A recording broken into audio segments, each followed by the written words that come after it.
ஓம் நம சிவாய. ஓம் முருகா சரணம்.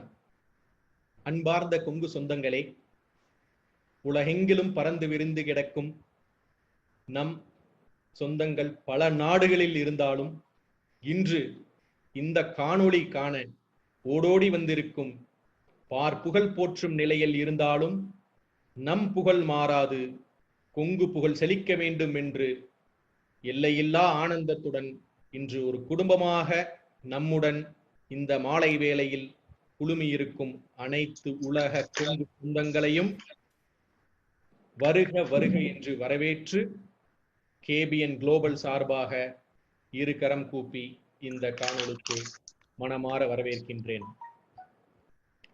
சொந்தங்களே, அனைவரும் ஏற்றுமதி தொழில் செய்ய வேண்டும். ஏற்றுமதி இறக்குமதி தொழிலில் வானுயர்ந்து கொடிகட்டி பறக்க வேண்டும் என்றும், பல தொழில் புரிந்தாலும் உலகம் வியக்கும் வண்ணம் வாழ வேண்டும் என்று எல்லோருக்கும் அந்த எண்ணம் உண்டு. அந்த எண்ணம் இன்றல்ல நேற்றென்றல்ல, 1980களில் நம் கொங்கு மண்ணின் மைந்தரான ஒருவருக்கு இருந்து அதை வானளவில் கொண்டு சென்று அந்த சாதனைகளை இன்று நம்முடன் விளக்க வந்துள்ள இன்றைய சிறப்பு விருந்தினர், நம் கொங்கு மண்ணின் மைந்தர், நம் பெருமைமிகு பேச்சாளர், சாதனையாளர், உங்களுக்கு அனைவருக்கும் தெரிந்ததே, நம் கொங்கு மண்ணின் மைந்தர் திரு இயக்காக்கோ சுப்பிரமணியம் அவர்களையும் வருக வருக என்று வரவேற்று, தவத்திரு பேரூர் மருதாசல அடிகளார் அவர்களின் பாதம் பணிந்தும், தவத்திரு சிரவை ஆதீனம் குமரகுருபர சுவாமிகள் அவர்களின் பொற்பாதங்கள் பணிந்தும், நம் குலகுருக்களான சுவாமிகளின் வழிகாட்டுதல் படி அனைத்துலக கொங்கு சொந்தங்களும் ஒன்றுபட்டால் உண்டு வாழ்வு என்ற ஒரு தலையங்கத்தை மையமாக வைத்து உலகெங்கிலும் உள்ள நம் கொங்கு சொந்தங்களை ஒன்றிணைக்கும் முயற்சியாகவும், அவர்கள் தம் வாழ்வில் வெற்றி காண வேண்டும் என்றும், அவர்கள் வாழ்வில் ஒளியேற்ற வேண்டும் என்ற தூய எண்ணத்தில் சாமிகளின் வழிகாட்டுதல் படி இன்று நாம் இணைந்துள்ள அனைவரையும் மீண்டும் வருக வருக என்று வரவேற்று, இன்றைய சிறப்பு சாதனையாளரை பற்றி உங்களுக்கு ஒரு முன்னுரை வழங்க உள்ளேன். எப்பொழுதும் கூறுவது போல் முத்தாய்ப்பான முன்னுரை என்றே கூற வேண்டும். ஏனென்றால் இன்று எனக்கும் மிகவும் பெருமை வாய்ந்த ஒரு நாள். ஆம், ஓதாளங்குளத்தில் பிறந்து எங்களுக்கெல்லாம் பெருமை சேர்க்கும் எங்கள் அப்பாவாகிய திரு இயக்காக்கோ சுப்பிரமணியம் அவர்களை பெருமைப்படுத்துவதிலும் அவர்களை பற்றி பேசுவதிலும் மிகுந்த மகிழ்ச்சி அடைகின்றேன். இவர் கோவைக்கு அருகில் உள்ள குளத்தூர் என்ற கிராமத்தில் 1948ஆம் வருடம் ஜூன் மாதம் 27ஆம் தேதி பிறந்தார். தந்தை நஞ்சப்ப கவுண்டர், பஞ்சாலை விவசாயி. தாயார் கணபதி அம்மாள். பள்ளிக்கல்வி இருகூர் அரசு பள்ளியிலும் பொறியியல் படிப்பை PSG தொழில்நுட்ப கல்லூரியிலும் பயின்றார். பல இடங்களில் புரிந்த அனுபவத்திற்கு பிறகு 1987ஆம் ஆண்டு இயக்காக்கோ சின்ட்ரான்ஸ் என்ற பெயரில் ஸ்பின்னிங் மில்லுக்கு தேவையான ஸ்பிண்டில் டேப்புகளை உற்பத்தி செய்தார். உலகிலேயே அதிக விற்பனை ஆகும் ஸ்பிண்டில் டேப் நிறுவனமாக அது வளர்ச்சி பெற்றது. அதன் பின்னர் சுவிட்சர்லாந்து நாட்டில் உள்ள ஹாபிசெட் என்ற நிறுவனத்துடன் கைகோர்த்து ஹாபிசெட் இயக்கோகா பிரைவேட் லிமிடெட் என்ற பெயரில் டிரான்ஸ்மிஷன் பெல்ட் மற்றும் கன்வேயர் பெல்ட் ஆகியவற்றை இந்தியாவில் விற்க துவங்கினார். இது ஒரு மிகப்பெரிய நிறுவனமாக உருவெடுத்தது. 2014இல் அந்த நிறுவனத்திலிருந்து விலகி பிரான்ஸ்டெக் பெல்ஸ் என்ற பெயரில் கொரினோ என்ற இத்தாலிய நிறுவனத்துடன் இணைந்து கோவாவில் ஒரு தொழிலகம் அமைத்தார்.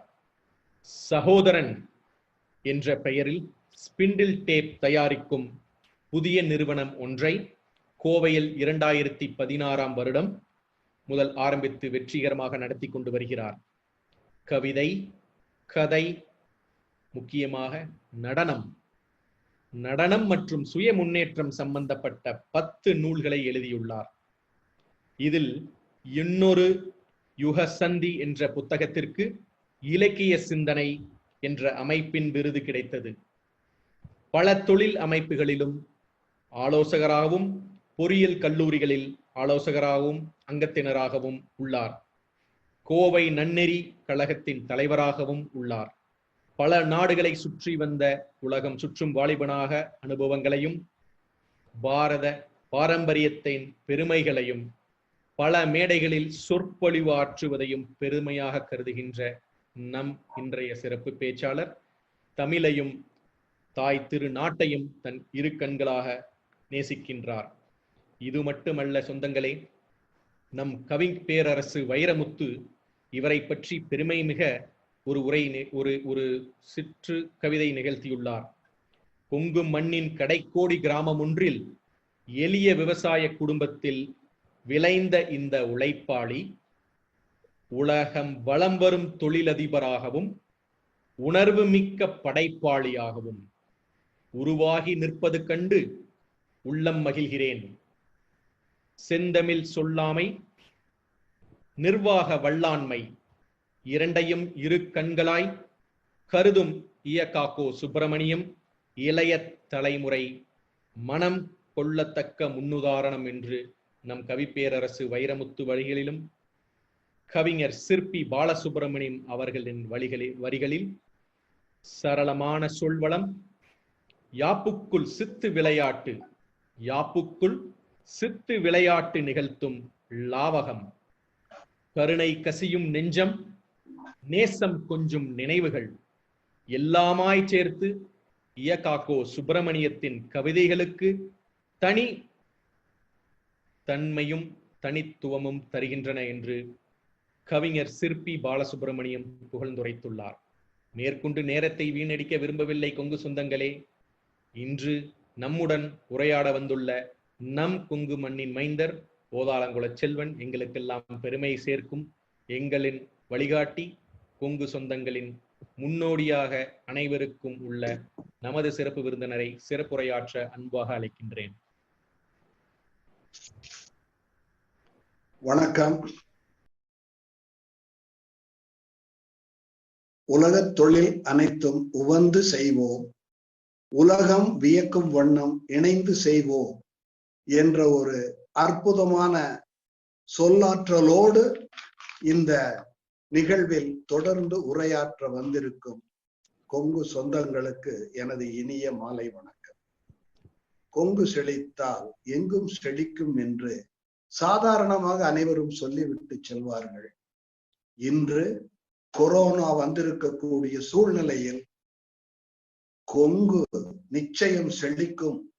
இந்த கொங்கு மண்ணில் இருக்கக்கூடிய அந்த பண்பும் பாரம்பரியமும் அத்தனை சிறப்பான குணாதிசயங்களும் உலகத் தொழிலில் இந்த இந்தியா தலையெடுத்து நிற்பதற்கு இந்த கொங்கு மண் காரணமாக இருக்கும். எல்லோருமே விவசாயம் என்ற அடிப்படையில் இருந்து வந்தாலும் நான் பல நாடுகளுக்கு சென்று வந்ததன் அடிப்படையில் இருந்தும் தெரிந்து கொண்டது என்னவென்றால், ஒரு தொழில் முனைவோருக்கு வேண்டிய அத்தனை தகுதிகளையும் எந்த பள்ளிக்கும் கல்லூரிக்கும் செல்லாமல் கற்றுக்கொள்வதற்கு இந்த கொங்கு மண் மட்டுமே காரணம் என்பதில் நான் மிகவும் பெருமை அடைகிறேன். சில கல்லூரிகளில் கேட்பார்கள், நாங்கள் MBA படிக்கிறோம், MBA படித்துவிட்டு எந்த தொழிலுக்கு வருவது என்று. உண்மையிலேயே சொல்லுகிறேன், MBAவை நேசிப்பவர்கள் யாரா இருந்தாலும் என்னை மன்னித்து விடுங்கள். இந்திய மண்ணில், அதுவும் குறிப்பாக தமிழகத்தில் கொங்கு மண்டலத்தில் பிறந்தவர்களுக்கு MBA என்ற தகுதியே தேவையில்லை. ஏனென்றால் பிறப்பில் இருந்தே அவனது இரத்தத்தில் ஒரு நிர்வாகத்திறன் தானாகவே ஊட்டப்படுகிறது. மேலை நாடுகளில் இருப்பவர்களுக்கு அவர்கள் தனித்தனியாக வளர்ந்து வருவதன் காரணமாகவும், அங்கே இருக்கக்கூடிய கல்வி முறை வித்தியாசமாக இருப்பதன் காரணமாகவும் நாம் என்ன நினைத்துக் கொள்ளுகிறோம் என்றால், அங்கு வாங்கக்கூடிய பட்டங்களால் தொழில் செய்ய முடியும் என்று நினைத்துக் கொள்ளுகிறோம்.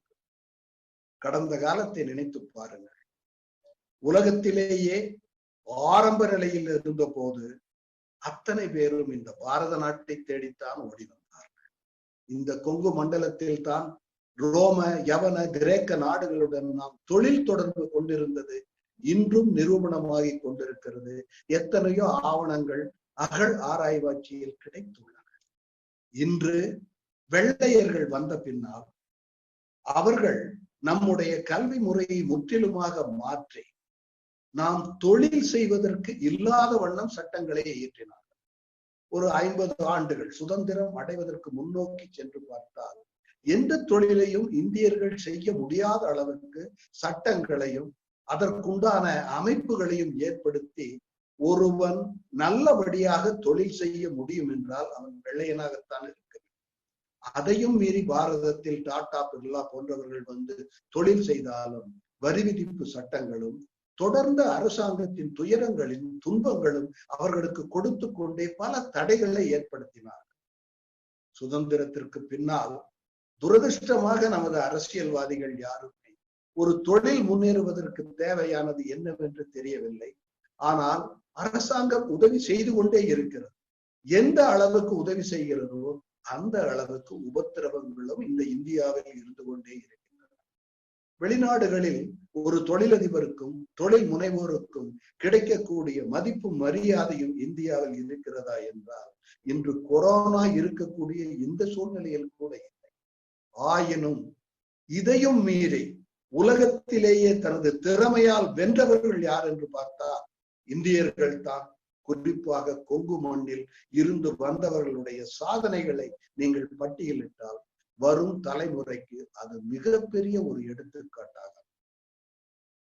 1995 ஒரு சுவிட்சர்லாந்து நிறுவனத்திற்கு நான் இங்கிருந்து ஒரு கடிதம் எழுதுகிறேன். நான் ஏகோகா சென்டான்ஸ் என்ற பெயரில் ஒரு சிறிய நிறுவனத்தை ஆரம்பித்து இன்று ஓரளவு பஞ்சாலை தொழிலில் உதிரி பாகங்கள் தயாரிப்பதில் ஒரு முன்னணி நிறுவனமாக நான் வளர்ந்திருக்கிறேன். உலகமயமாக்கலுக்கு பின்னால் எனக்கு ஒரு நல்ல துணை இருந்தால் இன்னும் அருமையாக தொழில் செய்ய முடியும். ஏனென்றால் சில குறிப்பிட்ட அந்த பொறியியல் தொழில்நுட்பம் அவர்களிடம்தான் இருக்கிறது. அப்படி எழுதும் போது நாங்கள் ஒரு பார்ட்னர்ஷிப் நிறுவனம் வைத்திருந்தோம். அவாசிட் என்ற நிறுவனம் அது உலகத்திலேயே இந்த துறையில் அது முதல் இடத்தில் இருக்கிறது. அவர்கள் என்னை இங்கு வந்தார்கள், எங்களுடைய நிறுவனத்தை பார்த்தார்கள். அங்கும் நான் சென்று அவர்களோடு எனக்கு தெரிந்து ஒரு பார்ட்னர்ஷிப் நிறுவனத்தை அழைத்து நாங்கள் உங்களோடு பங்குதாரராகிக் கொள்ளுகிறோம் என்று சொன்னது அது ஒரு மிகப்பெரிய மகிழ்ச்சிகரமான விஷயம். நாங்கள் எதிர்பார்க்கவில்லை. அந்த சமயத்தில் பார்த்தால் சுவிட்சர்லாந்து நிறுவனத்துடன் எத்தனை பேர் ஜாயிண்ட் வெஞ்சர் வைத்திருந்தார்கள் என்றால் லட்சுமி குழுமம், எல்ஜி குழுமம் போன்ற ஒரு சிலரை தவிர இந்தியா முழுக்கவுமே மிகப்பெரிய அளவில் கிடையாது. இது ஒரு பெருமைக்குரியது. அவர்களுடன் துணை சேர்ந்த பின்னால் கிட்டத்தட்ட ஒரு 15-20 ஆண்டுகளிலேயே 100 கோடிக்கு மேல் வியாபாரம் ஆகும் அளவுக்கு ஒரு பெரிய நிறுவனமாக அவாசிட் ஏகோகா உயர்ந்தது. அப்பொழுதெல்லாம் சுவிட்சர்லாந்து நாட்டிற்கு செல்லும் போது ஆரம்ப காலங்களில் அந்த நாட்டில் இருக்கக்கூடிய கட்டடங்கள், சுத்தம், சுகாதாரம், அங்கு இருக்கக்கூடிய அனைத்தையும் பார்த்து அந்த சந்திப்புகளில் அவர்களோடு உரையாடும் போதெல்லாம் எனக்கு மனதில் கொஞ்சம் கொஞ்சமாக ஊறி உயர்ந்த நம்பிக்கை ஒன்று வந்தது. என்னவென்றால் இன்றும் அதை ஆணித்தரமாக சொல்ல முடியும். சமமான மேடை அமைத்து தந்து எந்த விதத்திலும் பொருளாதார இழப்பில்லாமல் நமக்கும் பொருளாதார ஒரு துணை இருக்குமானால் உலகத்திலேயே இந்தியர்கள் செய்யக்கூடிய அளவுக்கு சாதனையை வேறு எந்த நாட்டவரும் செய்ய முடியாது. அந்த அளவுக்கு நம்மிடம் ஆற்றல் இருக்கிறது, அதற்குண்டான அறிவு இருக்கிறது, அதற்குண்டான தொழில்நுட்பத்தை நம்மால் ஏற்றிருக்க முடியும். இப்பொழுது சொல்லுகிறார்கள் வெளிநாடுகளில் இருந்து கற்றுக்கொள்ளுகிறோம், சீனாவில் இருந்து கற்றுக்கொள்ளுகிறோம்.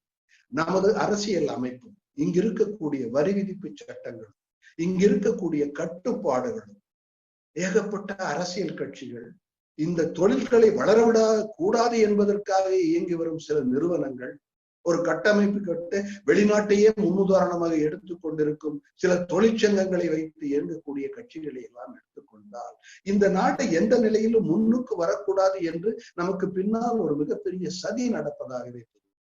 அதையெல்லாம் ஒப்பிட்டு பார்க்கும்போது கிரைசிஸ் மேனேஜ்மெண்ட் என்று சொல்லுவார்கள். அதாவது எவ்வளவு இடர் வந்தாலும் அந்த இடரையும் தாண்டி வெற்றி அடையக்கூடிய ஒரு திறமையான நிர்வாகி எங்கிருந்து வருவான் என்றால் அது தென் தமிழகத்தில் இருந்து தான் வர வேண்டும், அதுவும் கொங்கு மண்ணிலிருந்து தான் வருவார்கள். எத்தனையோ உதாரணங்களை சொல்ல முடியும். இன்று திருப்பூர் இருக்கிறது, கோவை, பொள்ளாச்சி, ஈரோடு, சேலம், நாமக்கல், கரூர் என்று எடுத்துக்கொண்டால் இங்கு இருக்கக்கூடியவர்கள் எப்படி பணிபுரிகிறார்கள் என்று பார்க்க வேண்டும். ஒரு உதாரணம் சொல்லுகிறேன்.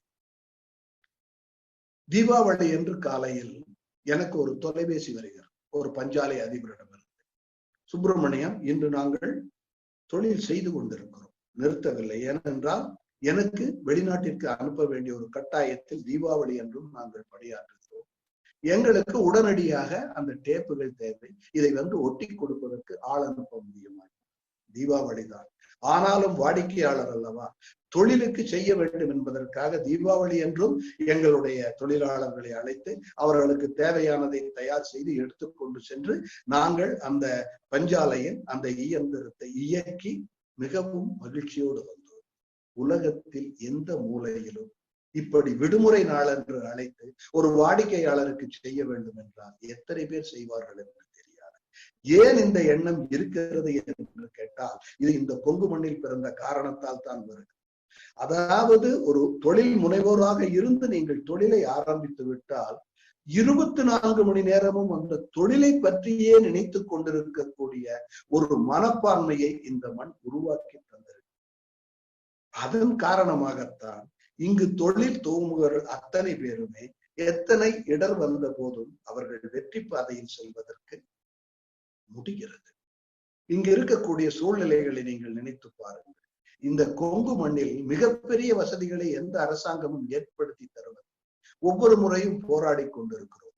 ஆனால் உலகளாவிய அந்த தொழில்நுட்ப வல்லுநர்களை நீங்கள் சந்திக்கும் போது இந்த கோவையையும் திருப்பூரையும் பற்றி தெரிந்தவர்கள் மிகவும் ஆச்சரியத்துடன் அவர்கள் சொல்லுவார்கள். நான் பல மேடைகளில் சொல்வதுண்டு. ஒரு முறை கல்கத்தா சென்றிருந்தேன். அப்பொழுதுதான் நான் தொழிலை ஆரம்பித்து ஒரு 4-5 வருடங்கள் தான் இருக்கும். அப்பொழுது அந்த ஆலை முதலாளி என்னிடம் சொல்லுகிறார், சுப்பிரமணியம், அடுத்த முறை நீங்கள் வரும்போது உங்கள் ஊரில் இருந்து கொஞ்சம் மண்ணை எடுத்து வாருங்கள், எடுத்து வந்து இங்கே இருக்கக்கூடிய எங்கள் தொழிலாளர்கள், ஆபீசர்கள், மேனேஜர் தலையில் கொஞ்சம் தூவி ஆசீர்வதியுங்கள், அப்பொழுதாவது இவர்கள் திருந்துவார்களா, இப்படி உழைப்பார்களா என்று சொன்னார். நினைத்து பாருங்கள், இந்த மண்ணில் பிறந்தவர்கள் எங்கு சென்ற போதும் வெற்றி கொடி நாட்டுகிறார்கள் என்றால் அதற்கு என்ன காரணம் இருக்க முடியும் என்றால் அவர்களிடம் ஒரு நேர்மை, நாணயம் இருக்கிறது, சொன்ன சொல்லை தவறக்கூடாது என்ற எண்ணம் இருக்கிறது. எல்லாவற்றையும் விட இறை நம்பிக்கை இருக்கிறது. நீங்கள் ஓரத்தில் இருக்கக்கூடிய ஒரு 10 விழுக்காட்டு மக்களை மறந்து விடுங்கள். 90% இங்கு இருக்கக்கூடியவர்கள் குடும்பம், சமூகம், நட்பு, உற்றார் உறவு அனைத்தையும் அணைத்துக் கொண்டு எல்லா எண்ணத்தவரோடும் மதத்தவரோடும் சாதி வேறுபாடுகளை பெரிதாக பார்க்காமல் தொழிலை மட்டுமே நம்பித்தான் முன்னுக்கு வருகிறார்கள். செய்த தொழிலில் ஈட்டிய வருமானங்களை கொடுத்து கொண்டே இருக்கிறார். பல ஆயிரக்கணக்கான உதாரணங்களை இந்த கோவை மண்ணிலிருந்து என்னால் சொல்ல முடியும். இவர்கள் எப்படி வெற்றி பெற்றார்கள் என்றால் அதற்கு காரணம் தொழிலையே 24 மணி நேரமும் நினைத்துக் கொண்டிருப்பது. எங்கள் கல்லூரிக்காக நான் ஒரு கவிதை எழுதியேன். அதிலிருந்து சில வரிகளை மட்டும் சொல்லுகிறேன். இது கொங்கு மண்ணில் பிறந்தவர்களுக்கு, கொங்கு சொந்தவங்களுக்கு 100க்கு 100 பொருந்தும். இருளில் அம்பெறிந்து கிடைத்ததை தின்பவர்கள் அல்ல, இவர்கள் பொருளில் குறிவைத்து போராடி வென்றவர்கள், தங்கள் திறமையினால் தனித்து நின்றவர்கள், துணையோடு துயிலும் போதும் தனியாக வெளித்தவர்கள், கனவோடு வாழ்ந்தவர்கள், கனவையே உண்டவர்கள். இவர்கள் செத்து பிழைத்தவர்கள், அதே சமயம் செய்து தழைத்தவர்கள். அந்த அளவிற்கு இவர்களுடைய ஒரு உற்சாகம், ஈடுபாடு, இந்த உழைப்பின் மேல் இருக்கக்கூடிய நம்பிக்கை, இது எல்லாம் எங்கிருந்து வந்தது என்றால் அந்த விவசாயம் செய்யக்கூடிய மண்ணில் இருந்து வந்தது. மழையே இல்லாமல் இருந்தாலும் அவர்கள் நம்பிக்கையை இழந்ததில்லை. இன்றும் இந்த கொரோனா பாதிப்பின் போது எத்தனையோ போர் அவர் மனம் நொந்திருப்பார்கள், என்ன ஆகுமோ, தொழில் ஏதாகுமோ என்று. நான் மீண்டும் சொல்லுகிறேன், என்று இந்த கொரோனா பீதி ஒழிந்து மீண்டும் ஆரம்பித்தாலும் மீண்டும் இந்த கொங்கு மண் இந்தியாவிற்கு எடுத்துக்காட்டாக இருக்கும். இந்தியா உலகத்துக்கே எடுத்துக்காட்டாக இருக்கும். ஒவ்வொரு முறையும் வெளிநாடுகள் செல்லும் போதும் அங்கிருப்பவர்களை சந்திக்கும் போதெல்லாம் அவர்களுடன் பேசிக் கொண்டிருக்கும் போது ஒரு குறிப்பிட்ட துறையில் அவர்கள் சிறப்பாக இருப்பார். எதையாவது ஒன்றை நாம் பேசினால் இதை பற்றி மட்டும் என்னிடம் பேசுங்கள், அடுத்ததை என்னிடம் பேச வேண்டாம், அதற்கு வேறொருவர் இருக்கிறார் என்று சொல்லுவாங்க. ஆனால் இங்கே இந்தியாவிற்கு வந்தால், அதுவும் குறிப்பாக நமது மண்ணுக்கு வந்தால், நீங்கள் எதை பற்றி பேசினாலும் அதை பற்றி பேசுவதற்கு அந்த தொழில் முனைவோர் தயாராக இருப்பார்.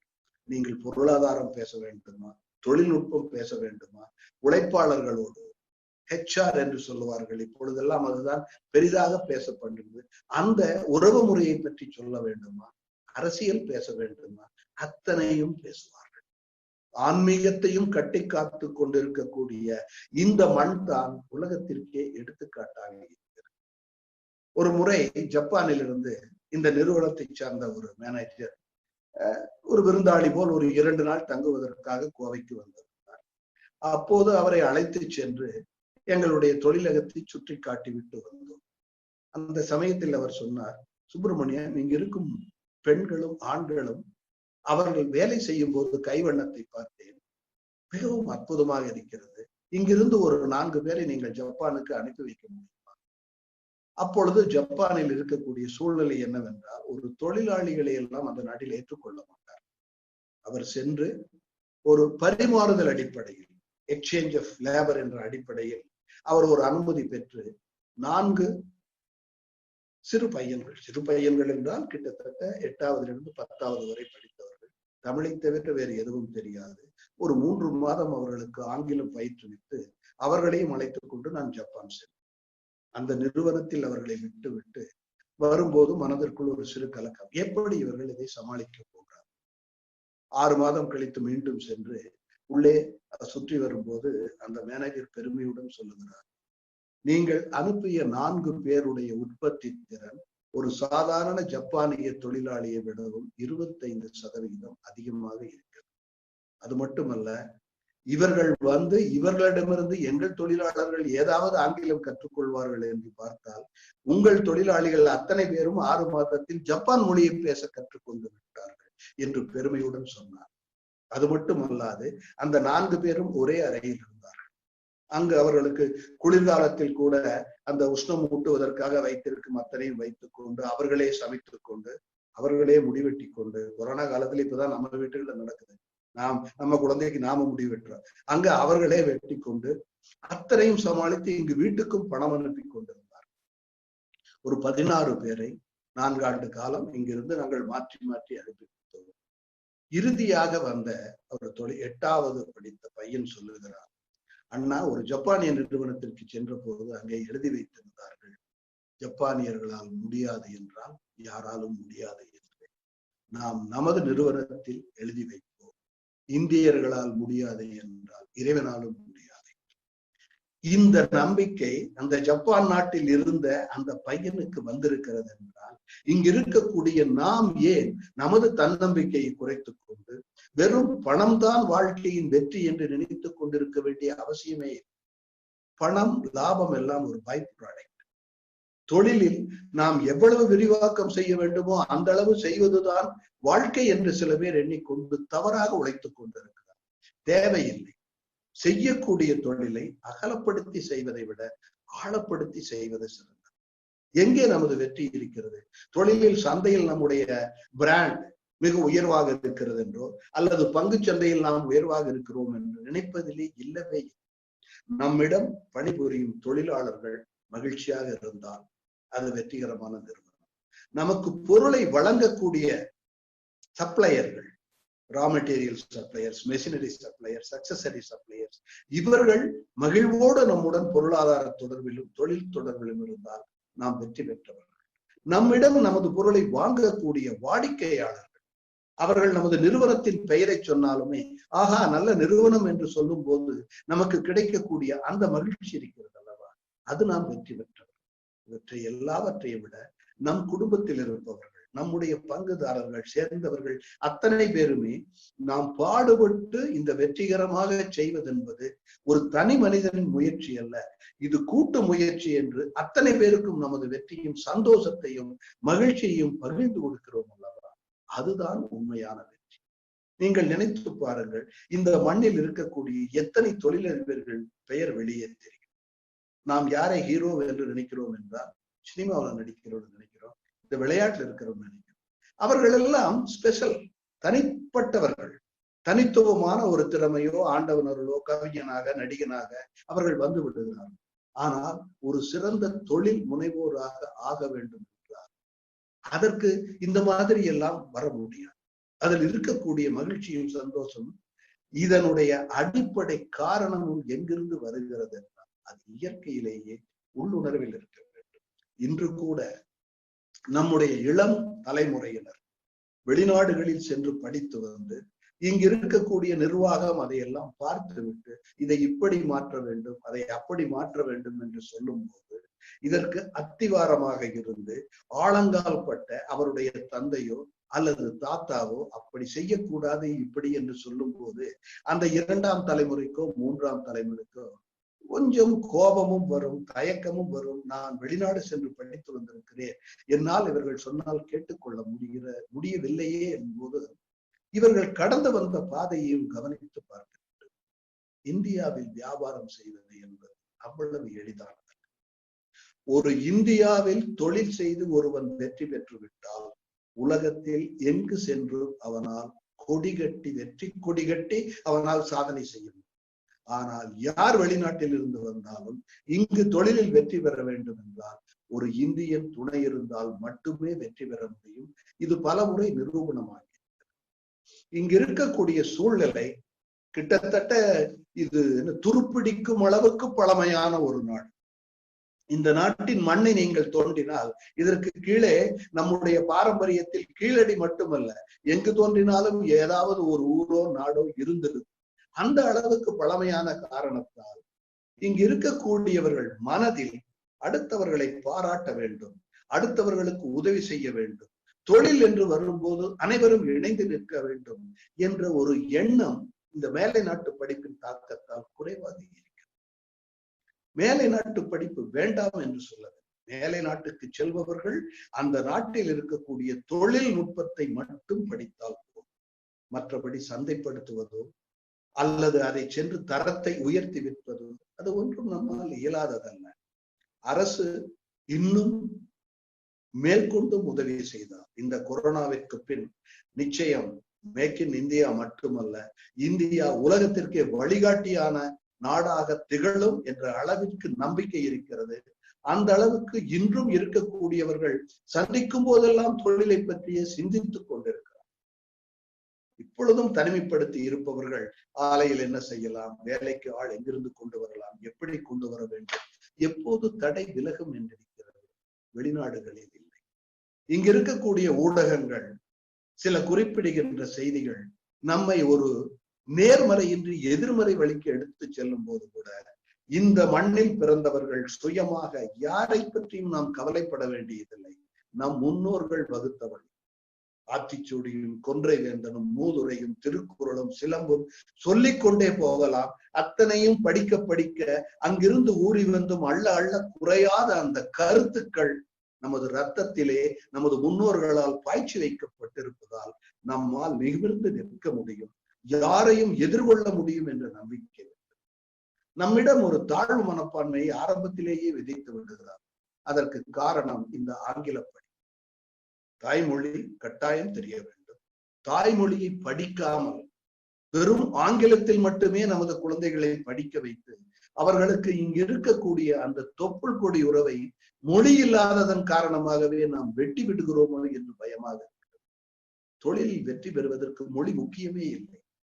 நீங்கள் திருப்பூருக்கு வந்து பாருங்கள், பள்ளி கல்வியே இல்லாதவர்கள் எவ்வளவு பெரிய சாதனை படைத்திருக்கிறார்கள், எவ்வளவு பெரிய பிராண்டுகளை உருவாக்கி இருக்கிறார்கள். திருப்பூருக்கு வந்து பார்த்தால் தெரியும். வைக்கிங்கில் இருந்து பெஸ்டில் இருந்து நீங்கள் எடுத்துக்கொண்டே சென்றால் அவர்கள் எல்லாம் பள்ளிக்கு சென்று படிக்கவே இல்லை. அப்படியே சென்றிருந்தாலும் 1ஆம் வகுப்பு 2ஆம் வகுப்பு. ஆனால் இன்று அவர்கள் எத்தனை 1000 பேருக்கு வேலை கொடுத்து அவர்களுடைய பிராண்டை உலகம் அறியும் அளவுக்கு செய்வித்து இன்று உலகளாவிய அளவில் அவர்கள் வல்லவர்களாக இருக்கிறார். எந்த மேடைக்கு செல்லும் போதும் ஆங்கிலம் தெரியாமல் தமிழில் மட்டுமே பேசுகிறார்கள். மொழிபெயர்ப்பதற்கு யாரையாவது வைத்துக் கொள்கிறார். அவ்வளவுதான். அந்த தன்னம்பிக்கை எங்கிருந்து வருகிறது என்றால் தொழிலுக்கு தேவையானது மொழி அல்ல, நம் பழக்க வழக்கம் தான். இரண்டாவதாக HR என்று சொல்லிக்கொண்டு லட்சக்கணக்கான டாலர்களை செலவழித்து அதற்காக பல புத்தகங்களை எழுதி இவர்கள் எல்லாம் கல்லூரிகளில் சொல்லிக் கொண்டிருப்பது அது படித்து வந்ததால் நடக்கக்கூடியதே அல்ல. நம்முடைய பண்பாட்டிலேயே HR இருக்கிறது.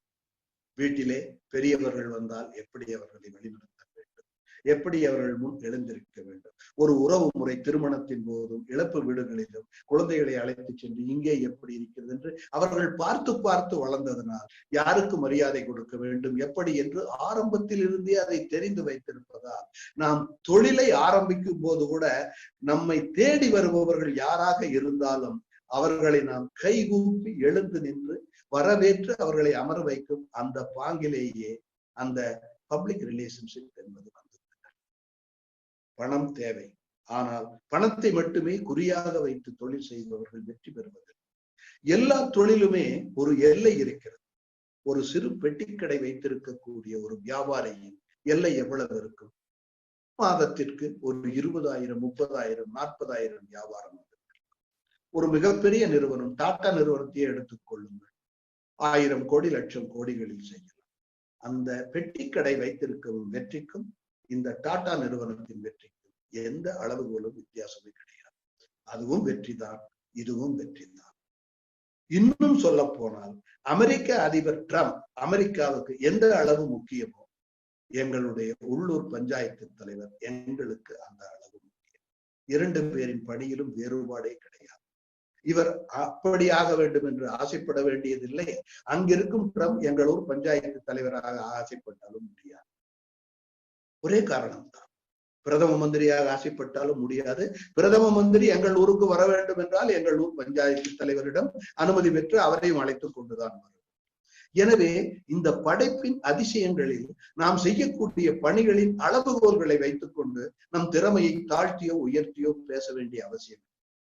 நீங்கள் 1 கோடி ரூபாய்க்கு உங்களுடைய டர்ன் ஓவர் இருந்தால் அதில் 10% உங்களுக்கு லாபம் வந்தால் ஒரு 100 கோடி டர்ன் ஓவர் செய்யக்கூடிய ஒரு மிகப்பெரிய தொழிலதிபர் அவர் ஒரு 10 கோடி லாபம் செய்தாலும் அவருக்கும் உங்களுக்கும் எந்த விதத்திலும் ஏற்றமோ தாழ்வோ கிடையாது. பெரியோரை வியத்தலும் இளமே, சிறியோரை இகழ்தலும் இளமே என்று கணியன் பூங்குன்றன் அன்றே பாடி வைத்தான். இன்று தொழில் உலகிலும் அதுதான். அதை நினைத்துக் கொள்ள வேண்டும். நான் பெரிய தொழிலதிபர் 10,000 பேருக்கு வேலை தருகிறேன், நான் சிறிய தொழிலதிபர் 500 பேருக்கு வேலை தருவதால் அவன் எனக்கு சமம் அல்ல என்று யாரையும் நினைக்காமல் இருப்பதுதான் இந்த தொழிலில் வெற்றி பெறுவதற்கு முதல் பாடம். நாளை ஓடம் வண்டியில் ஏறலாம், வண்டி ஓடத்தில் ஏறலாம். இந்த கொரோனா சூழ்நிலையில் எப்படிப்பட்ட தொழில்கள் எல்லாம் விழுந்து கொண்டிருக்கின்றன என்பதை பார்க்கிறோம்.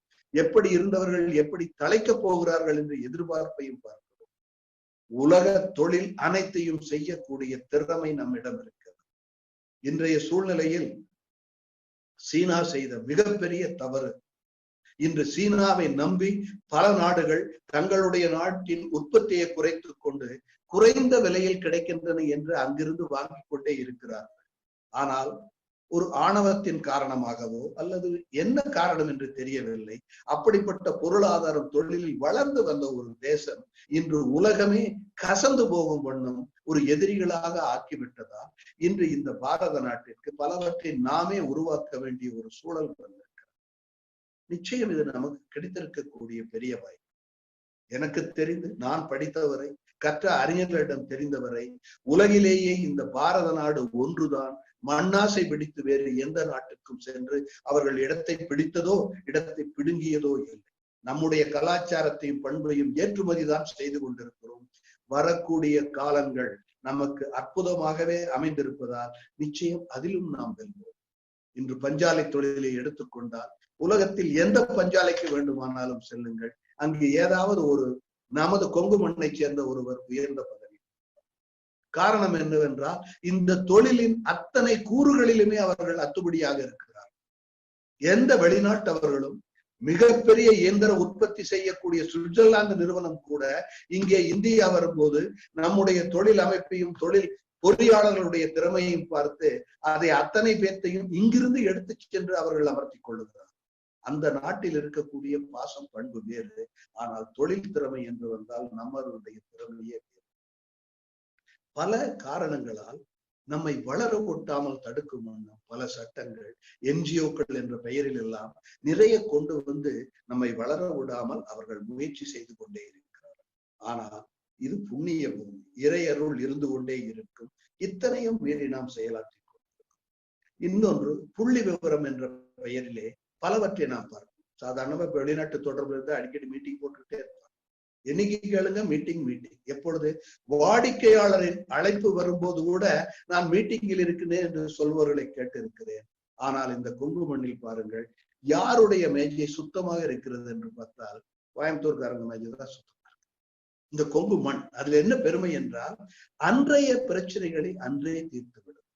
அது மட்டுமல்ல, எந்த பிரச்சனை வந்தாலும் எதிர்கொள்வது என்பது நம்மிடம் இயற்கையாகவே அமைந்திருக்கு. ஒரு வாடிக்கையாளர் ஒரு புகார் சொல்லுகிறார் என்றால் பயந்து ஓடுகின்ற வழக்கம் இந்த மண்ணில் பிறந்தவர்களுக்கு கிடையாது. அவர் என்னதான் சொல்றாரு பார்க்கலாம். அதே சமயத்தில் குறை இருந்தால் ஒப்புக்கொள்ளக்கூடிய அந்த மனப்பான்மை. எத்தனையோ மிகப்பெரிய மனிதர்களான LMW, GK Devarajan, LG Varadaraj அவர்கள், இவர்களோட எல்லாம் LG வரதராஜ் அவரிடம் நான் பணிபுரிந்திருப்பதால் அந்த மாபெரும் பண்புகள் எப்படி இருக்கின்றன என்று அவரிடம் தெரிந்தது. ஒரு முறை பேசும்போது சொன்னார், அமெரிக்காவில் உள்ள ஒரு நிறுவனத்திற்கு சென்று அங்கிருந்து ஒரு இயந்திரத்தை வாங்கி வர வேண்டும் என்று அங்க இருக்கக்கூடிய தலைமை பொறியியலாளர் சொல்லுகிறார். அப்போது LGV சொல்லுகிறார், நீ அங்கே சென்று பார்த்து வா, அது எப்படி இயங்குகிறது என்று பார்த்து, அதை நாம் இங்கேயே செய்வோமே என்றார். பார்த்து வந்தார்கள், இங்கேயே செய்தார்கள். ஆக அதை செய்ய முடியும் என்ற நம்பிக்கையோடு அந்த செய்வதற்கு ஊக்கம் கொடுக்கக்கூடிய அளவுக்கு இங்கே இன்று பொறியியல் துறை வளர்ந்திருக்கிறது. மென்பொருள் துறை இன்று இந்தியாவே, உலகமே இந்தியர்களை நம்பியிருக்கிறது.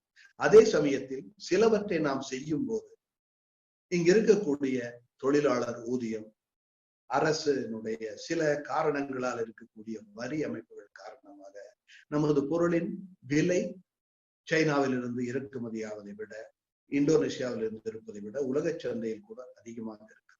ஆனாலும் அதையும் நம்மால் எதிர்கொண்டு வெற்றி கொள்ள முடியும் என்று இன்றுதான் அதற்கான ஒரு வாய்ப்பு நமக்கு அமைந்திருக்கிறது. அதை முழுமையாக பயன்படுத்திக் கொள்ள வேண்டும்.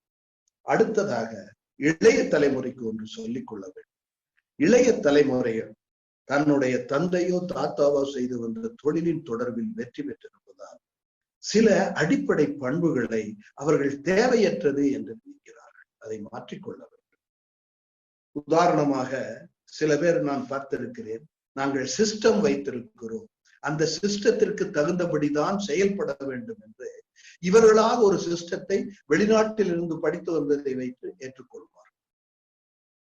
இது எப்படி இருக்கிறது என்றால், செருப்புக்கு தகுந்தபடி காலை வெட்டி கொள்ள வேண்டும் என்பது.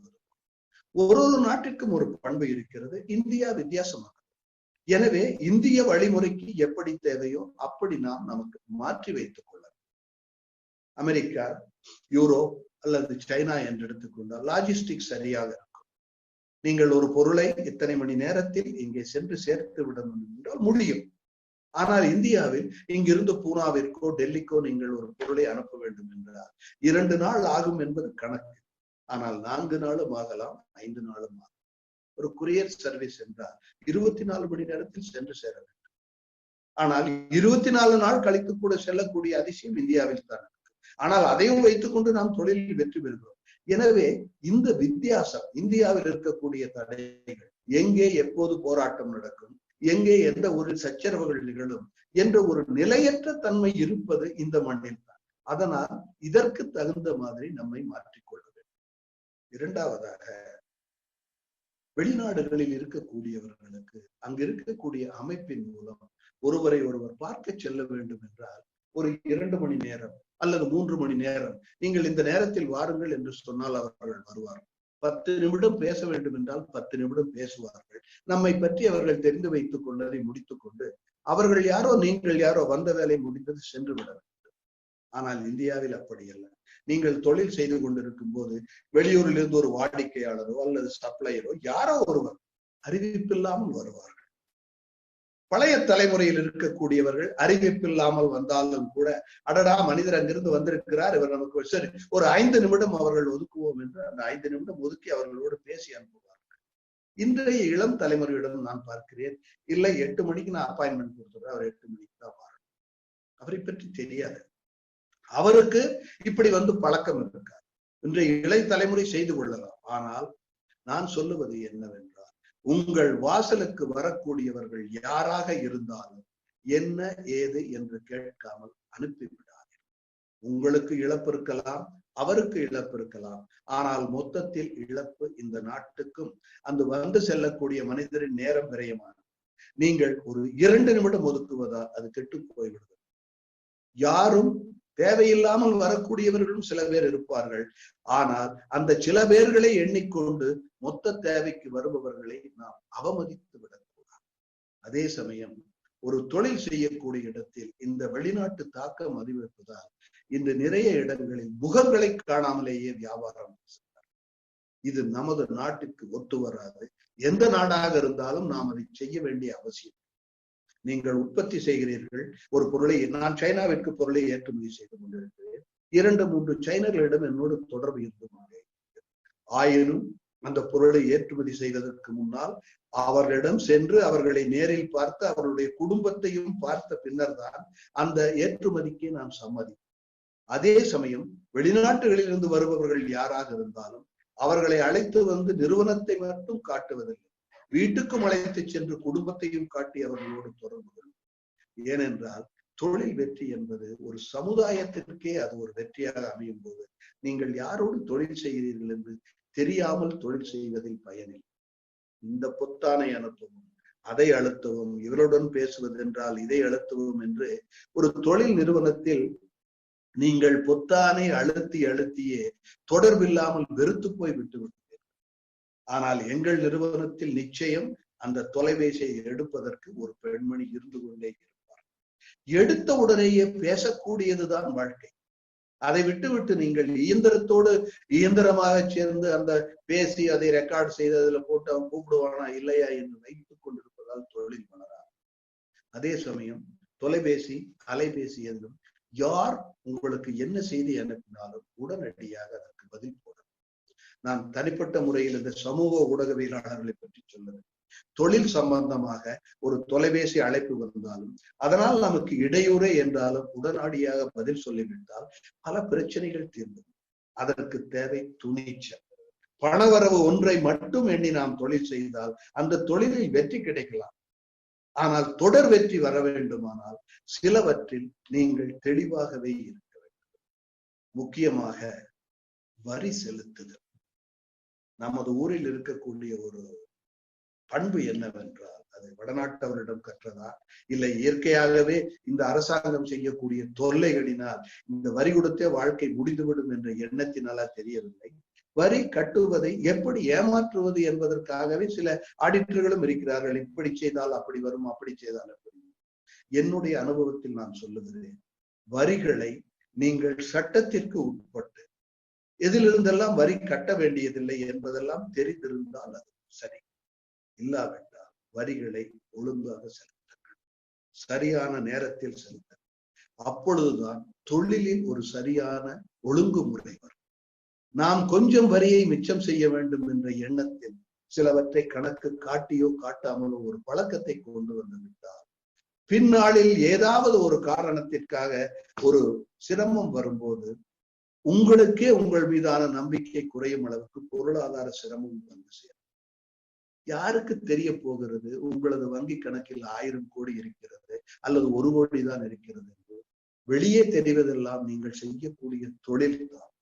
அந்த தொழிலில் உங்களுக்கு கிடைக்கக்கூடிய மரியாதை ஒரு வங்கி அதிகாரியிடம் சென்றால் கூட பேலன்ஸ் ஷீட் கொண்டு வாங்க, அதில் லாபத்தை மட்டும் அவர்கள் பார்ப்பதில்லை, ஒழுங்காக வரிகளை செலுத்தி இருக்கிறார்களா என்று பார்ப்பார். குறிப்பாக வெளிநாட்டில் தொடர்ந்து நீங்கள் தொழில் செய்து வர வேண்டுமானால் இந்த கணக்குகள் சரியான முறையில் இருந்தால்தான் அந்த தொழிலிலும் நீங்கள் சரியாக இருக்க. நான் ஏற்கனவே சொன்னபடி இந்திய வரி விதிப்பு சட்டம் நம்மை சாதாரணமாக எல்லா 360 டிகிரி கோணத்தில் இருந்தும் நம்மை உறக்கமில்லாமல் செய்யக்கூடிய அளவுக்கு சட்டங்களும் துணை சட்டங்களும் இருந்து கொண்டே இருக்கு. இதையும் மீறி நாம் ஜெயித்து கொண்டே இருக்கிறோம் என்றால் நம்மிடம் இருக்கக்கூடிய அந்த திறமையை செலுத்தக்கூடிய வரியை செலுத்தாமல் இருப்பதற்காக அதே சமயத்தில் நீங்கள் பணிபுரியக்கூடிய இடத்தில் நீங்கள் உயர்ந்த பதவியில் இருக்கும்போது, நீங்கள் தொழில் முனைவோராக இருக்கலாம் அல்லது அந்த நிர்வாகத்தின் தலைமையாக இருக்கலாம், நீங்கள் செய்யக்கூடிய ஒரு செயலும் எடுத்துக்காட்டாக இருக்கும்.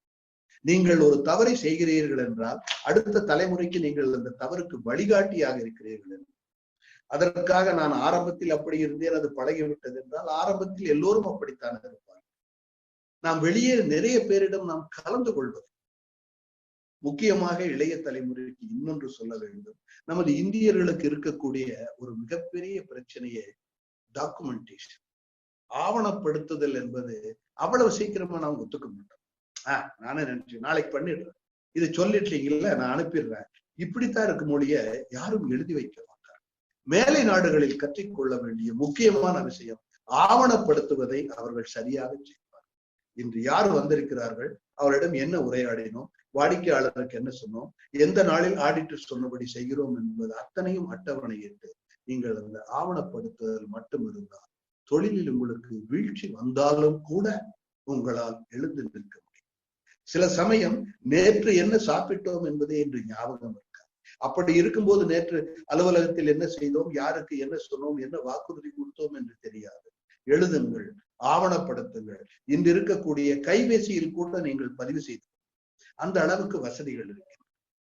மறந்து விட்டால் கூட நீங்கள் வாய்ஸ் ரெக்கார்ட் செய்துவிட்டு ஆனால் அதை கேட்க வேண்டும் என்ற அந்த எண்ணம் இருக்கு. இந்த ஆவணப்படுத்துதல் குறிப்பாக புதிதாக வேலைக்கு வரக்கூடிய இளம் தலைமுறையினருக்கு அவசியமாக தேவை. அதே சமயத்தில் உங்களுடைய பொருட்களை சந்தைப்படுத்தும் போது இந்தியாவுக்கு என்ன தேவையோ அதை நினைத்து சந்தைப்படுத்துங்கள். நான் இந்தியாவில் செய்யக்கூடிய ஒரு லுங்கி நிறுவனம் ஒரு விளம்பரம் ஒன்றை வெளிநாட்டில் விட்டிருக்கிறது. ஒரு பெண் அரை நிர்வாணமாக குளித்துக் கொண்டிருக்கிறாள். அதற்கு பின்னால் அவள் மேல் நண்டு ஊறுவது போல் காட்டி எங்களுடைய நண்டு மார்க் லுங்கியோ எந்த லுங்கியோ வாங்குங்கள் என்று சொல்லுகிறார். இப்படிப்பட்ட தேவையற்ற விளம்பரங்களில் நாம் நம்முடைய பொருளை தேவையில்லாமல் செய்ய வேண்டிய அவசியம். ஒரு பொருள் விளம்பரம் இன்றியே விற்கும், விளம்பரப்படுத்தினால் தான் விற்கும் என்பது மேலை நாட்டுக்காரர்கள் நம்மை ஏமாற்றுவதற்காக கொண்டு வந்தது. அதற்காக விளம்பரம் வேண்டாம் என்றல்ல, செய்யக்கூடிய விளம்பரம் நமது இந்திய பாரம்பரியத்தோடு இந்திய பண்பாட்டோடு இணைந்து இருக்க வேண்டும். சேலைக்கு விளம்பரம் ஜட்டி போட்டுக் கொண்டு நிற்பதில் வருவதில்லை. வேட்டிக்கு விளம்பரம் வேண்டும் என்றால் வேட்டி உடுத்துவதைத்தான் காட்ட வேண்டும். இப்படி ஒன்றொன்றாக நம் சம்பந்தப்பட்ட நம் பொருட்களுக்கு, உணவுப் பொருட்களுக்கு விளம்பரம் செய்வது என்பது வேடிக்கையாக இருக்கு.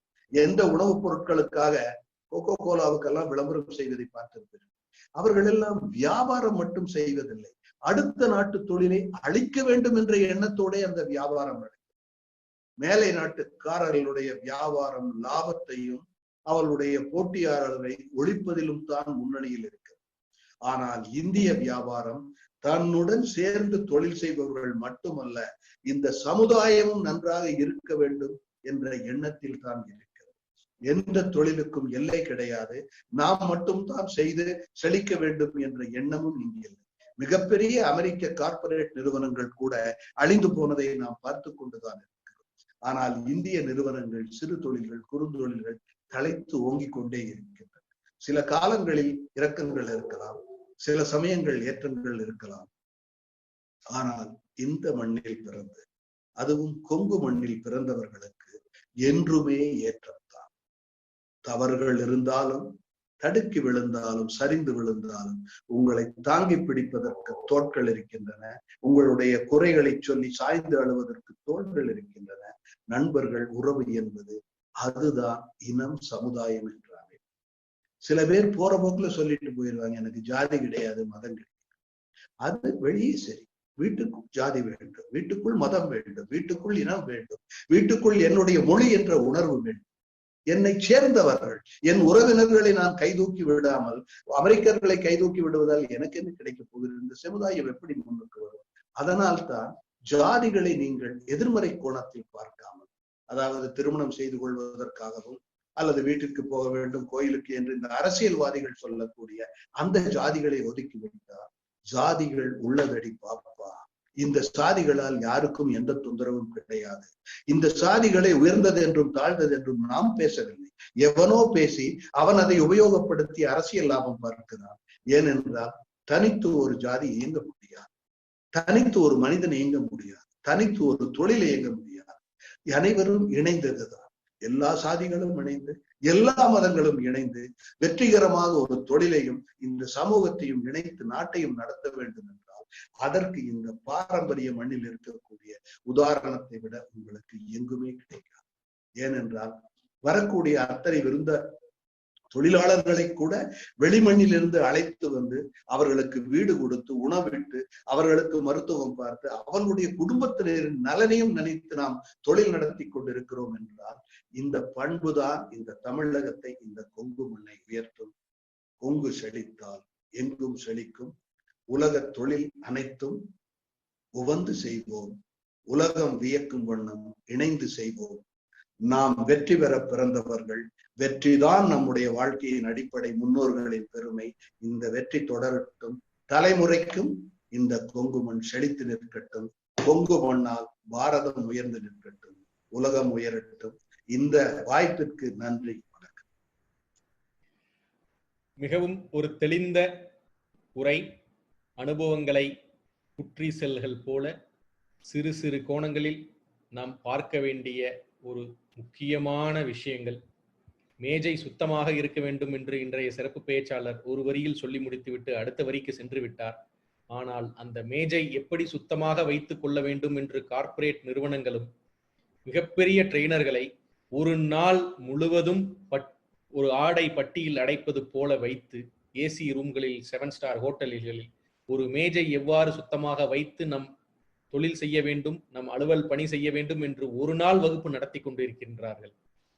இன்றைய சிறப்பு விருந்தினர், சிறப்பு பேச்சாளர் சொன்னது போல அவர் ஒரு வரியில் அந்த மேஜை சுத்தமாக வைத்து இருந்து பாருங்கள் என்று சொல்லிவிட்டு அடுத்த வரிக்கு சென்று விட்டார்.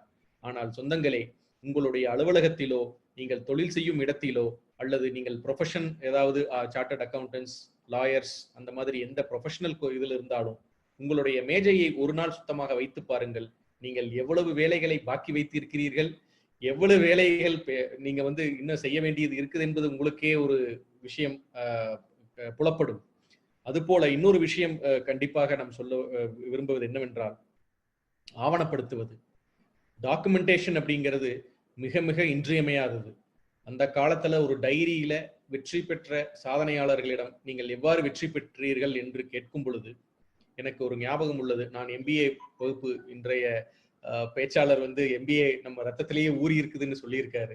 MBA படிப்பு தேவையில்லை அப்படின்றது ஒரு கோணத்தில் இருந்தாலும் அந்த MBA கற்றுக் கொடுக்கும் ஒரு பாடம் என்னவென்றால், டாக்குமெண்டேஷன் செய்வது எப்படி என்று ஒரு வகுப்பு நடந்து கொண்டிருந்த பொழுது ஒரு வெற்றி பெற்ற ஒரு தொழில் சாதனையாளர் சொல்லுகிறார், 2 வருடங்களுக்கு முன்பு இந்த சீசனில் எனக்கு இந்த தொழில் அமைப்பில் என்னுடைய வர்த்தகர், அதாவது என்னுடைய பையர் என்ன எனக்கு டிசைன் கொடுத்தாருன்னு என்னால இன்னைக்கு சொல்ல முடியும். இங்க உட்கார்ந்து இருக்கிற பிசினஸ்மேன் எத்தனை பேர் அதை சொல்ல முடியும் அப்படின்னு ஒரு கேள்வி கேட்கும் பொழுது, நம் ஏரிய ஏணிப்படிகளை நாம் டாக்குமெண்டேஷன், அதாவது ஆவணப்படுத்தி வைத்திருந்தால், அவர் சொல்லுவது போல் என்று நம் வாழ்வில் ஒரு சிறு இரக்கம் வந்தாலும் ஏன் அந்த இரக்கம் வந்தது, எவ்வாறு அதிலிருந்து மீள்வது என்று கண்டுபிடித்து நம்மளே நம்ம சுய பரிசோதனை செய்து கொள்ள ஒரு வழி வகையாக இருக்கும் என்று நம் சொந்தங்களுக்கு தெரிவித்து, நிறைய கேள்விகள், அதுவும் டைரக்ட் நெயில் ஷாட் கேள்விகளே வந்திருக்கிறதுங்க. உங்களுடைய வெற்றி, உங்களுடைய ஒரு அனுபவத்தை இன்னும் டீட்டெயில்டா சில கேள்விகள் மூலம் கேட்டிருக்காங்க. அதுல முக்கியமான ஒரு கேள்வி, இந்த காலத்துல கைபேசியில ஒரு நெட்வொர்க்கிங், லிங்க்டின் அந்த மாதிரி ஒரு அமைப்புல நெட்வொர்க்கிங், ஃபேஸ்புக் இல்ல ஜிமெயில், ஒரு மெயில் அனுப்பிச்சு ஒரு வர்த்தக வெளிநாட்டில் இருக்கக்கூடிய ஒரு பையரை தொடர்பு கொள்வதற்கு அவ்வளவு ஈஸியான ஒரு காலத்திலேயே ஒரு நல்ல தொழில் செய்யக்கூடிய ஒரு பார்ட்னர், நல்ல தொழில் நமக்கு அமைத்து வெற்றிகரமாக செல்ல வேண்டும் என்ற ஒரு பையரை தேடி கண்டுபிடிக்கிறது மிகவும் கஷ்டமாக இருக்கிறது இன்றைய சூழலில். எதுவுமே இல்லாத காலத்துல நீங்க எப்படி உங்களுடைய ஒரு பார்ட்னரை தேர்ந்தெடுத்தீங்க, எப்படி அந்த தொழில் யுக்தியை கண்டுபிடிச்சீங்க அப்படின்னு அந்த ரகசியத்தை கொஞ்சம் ஷேர் பண்ணுற மாதிரி கேட்டிருக்காங்க. இதுல எதுவுமே ரகசியம் கிடையாது தொழிலில். அதை ரகசியமாக ஆக்கிக் கொள்வது நம்ம தான். நான் 4 ஆண்டுகள் இந்த தொழிலை இந்தியாவில் வெற்றிகரமாக செய்த போது உலகமயமாக்கல் அப்பொழுதுதான் வந்தது. ஆக எங்களது தொழிலோடு சம்பந்தப்பட்ட, எங்களால் செய்ய முடியாத உயர்ந்த தொழில்நுட்பம் உள்ள ஏதாவது ஒரு நிறுவனத்தோடு இறக்குமதிக்காக பொருள் வேண்டும் என்பதற்காக நிட்டா என்ற ஜப்பானிய கம்பெனி, சீக்லிங் என்ற ஜெர்மனிய கம்பெனி, அபாசிட் என்ற சுவிஸ் கம்பெனி. அபாசிட்ல தான் அது நம்பர் 1. அவர்களுக்கு இங்கிருந்து நான் ஒரு கடிதம் அனுப்பி வைத்தேன்.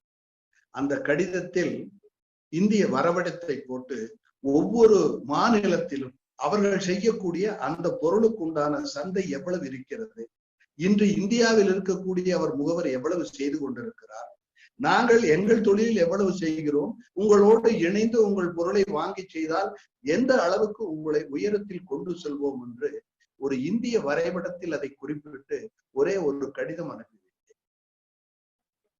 3 மாதங்கள் 6 மாதங்கள் கழித்துத்தான் எனக்கு பதில் வந்தது. சென்னை வருகிறோம், வந்து பாருங்கள் என்று. வந்து பார்த்தோம். அங்கிருந்து அவர்களை அடுத்த நாளே விமானத்தில் அழைத்து வந்து எங்கள் நிறுவனத்தை சுற்றி காட்டினோம். அப்பொழுது அவர் சொன்னார், நாங்கள் உங்களுக்கு ஏஜென்சி தர விரும்பவில்லை, உங்களோடு பங்குதாரராக வருகிறோம் என்று சொன்னார். இது எப்படி என்றால், ஒரு பணக்கார பெண்ணை காதலித்து கல்யாணம் செஞ்ச மாதிரி. இப்ப அவங்க சொன்னாங்க இல்லையா, அதாவது ஒரு தொழிலுக்கு பங்குதாரரை கிடைப்பது என்பது கடினமாக இருக்கிறது என்று. கல்யாணத்துக்கு கூட பொண்ணு மாப்பிள்ளை கிடைக்கிறது கஷ்டம்தான். அதற்காக எந்த கல்யாணமும் நின்று விடுவதில்லை. அதே போல முயன்று கொண்டே இருங்கள். சிலது தேடி வரும், சிலது நாம் தேட வேண்டாம். அதே சமயத்தில் பங்குதாரர்களோடு சேர்ந்துதான் தொழில் செய்ய வேண்டும் என்று அவசியமில்லாத தொழில்களும் நிறைய இருக்கின்றன. அதையும் நம்மால் செய்ய முடியும். ஆனால் வெளிநாட்டு வர்த்தகம் என்று வரும்போது அவருடைய பின்னணி, அந்த நிறுவனத்தின் பின்னணி தெரியாமல் தயவு செய்து அவர்களோடு எந்த தொடர்பும் வைத்துக் கொள்ளார். உற்பத்தி தொழில் என்றால் நிச்சயம் நிறுவனம் இருக்கு. ஆனால் வாங்கி விற்கக்கூடிய ட்ரேடிங் தொழிலில் நீங்கள் ஏமாந்து போய்விடாமல் இருக்க வேண்டும் என்றால் நிச்சயம் அவருடைய பின்னணி, வங்கி பின்னணி அத்தனையும் தெரிந்து கொள்ள வேண்டும். அதற்குண்டான வாய்ப்புகள் இன்று நிறைய இருப்பதால் அதை வெற்றிகரமாக செய்ய முடியும். அடுத்ததாக இன்னொன்று என்னுடைய அனுபவத்தை வைத்து சொல்லுகிறேன். நாம் தான் ஒரு ஐரோப்பியருடன் தொடர்பு வேண்டும், அமெரிக்கா வேண்டும், ஜப்பான் வேண்டும் என்று சுற்றி கொண்டிருந்த காலம், நாளை நமது குழந்தைகள் வளரும் போது இந்தியர்களோடு தொழில் தொடர்பு கொள்வதற்காக அமெரிக்காவிலிருந்தும் ஐரோப்பாவிலிருந்தும் ஜப்பானிலிருந்தும் நிச்சயம் வருவார்கள். நம்பிக்கையோடு நிச்சயம் நடக்கும். மிக மிக தெளிவான ஒரு விஷயத்தை எல்லாரும் புரியும் வண்ணம் மிகவும் எளிமையாக நீங்க சொல்லியிருக்கீங்க.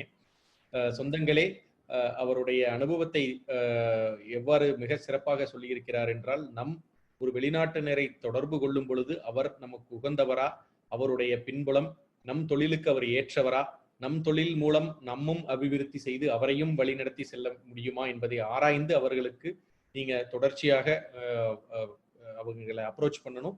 அதன் பிறகு நம்ம ஒரு ரொம்ப பேஷன்ஸ் அண்ட் பெர்சீவரன்ஸ் சொல்லுவது போல் நம் அமைதியான முறையில் அவர்களை ஃபாலோ செய்யும் பொழுது கண்டிப்பாக காய் கனியும் என்று மிக தெளிவாக சொல்லியுள்ளார். அதை சார்ந்த இன்னொரு கேள்வி என்ன கேட்டிருக்காங்கன்னா, தொழில் பல விதமாக செய்யும் நம் சொந்தங்கள், கொங்கு சொந்தங்கள் அனைவரும் ஒற்றுமையாக அவரவர் பங்கில் இருந்து மற்ற தொழிலுக்கும் உறுதுணையாக இருந்து ஒற்றுமையாக வெற்றி பெறுவதற்கு உங்களுடைய ஆலோசனைகள் என்ன அப்படின்னு கேட்டிருக்காங்க. நம்ம கொங்கு சமுதாயத்துல நாமெல்லாம் ஒற்றுமையே இருக்கிறோம், ஆனால் வேற்றியும் இருக்கிறது. இப்ப சாதாரணமா பங்காளிகள் என்பதே திருமணம் வரைக்கும் ஒரே வட்டலில் உண்டு, ஒரே கட்டிலில் உறங்கி இருப்போம். திருமணம் முடிந்த பின்னால் பிறகு மகாபாரதம் தான். இது இயற்கையாகவே நமது ரத்தத்தில் இருப்பது மட்டுமல்ல, உலகம் முழுக்க இருக்கிறது. இதை நாம் மீறி வர வேண்டும் என்றால் ஆரம்பத்திலிருந்தே நமது குழந்தைகளிடம், நம் உறவினரிடம் சொல்லி வளர்க்க வேண்டும். பணம் பெரிதல்ல, வெற்றிதான் பெரிது. அதிலும் ஒன்றுபட்டால் நாம் மிகப்பெரிய வெற்றிகளை அடையலாம். தனித்திருந்தால் அந்த வாழ்க்கையில் எந்த சுகமும். இப்பொழுது வெளிநாட்டிலும் அமெரிக்காவிலும் நம்ம ஆளு எத்தனை பேர் இருக்காங்க, அவரிடமெல்லாம் கேட்கும் போது அங்க இருக்கக்கூடிய வாழ்க்கை அமைப்பது சரியாக தெரியலாம். அதை பார்த்து இங்கிருப்பதையும் நாம் சரியாக தெரிந்து கொள்ளலாம். ஆனால் ஒரு தொழிலதிபர் என்றிருந்தால் அந்த தொழில் வாழையடி வாழையாக வளர வேண்டும் என்றால் தலைமுறைகள் இருக்க வேண்டும்.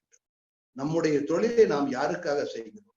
நான் சில சமயம் வேடிக்கையாக நண்பர்களிடம் சொல்லுவேன், நீங்க 4 மில்லு 5 மில்லு போட்டிருக்கீங்க, அவரு 10 மில்லு போட்டிருக்காரு, நான் அது மாதிரி பண்ணணும்னு சொல்றீங்க. ஆனா ஒரே ஒரு பையனைத்தான் பெற்று வச்சிருக்கீங்க, 4 பையனை பெற்றுங்க, 4 மில்லு. அப்பொழுதுதான் தொழில் வளரும். சொல்லுவீங்க நிர்வாகத்துக்கு ஆள் கிடையாது, நான் வெளியூர்ல இருந்து ஆள் கூட்டிட்டு, நாம உற்பத்தி செய்யலாமே. மனித வளம் என்பது குழந்தைகள் பெருகுவதால் அழிந்து விடுவதில்லை.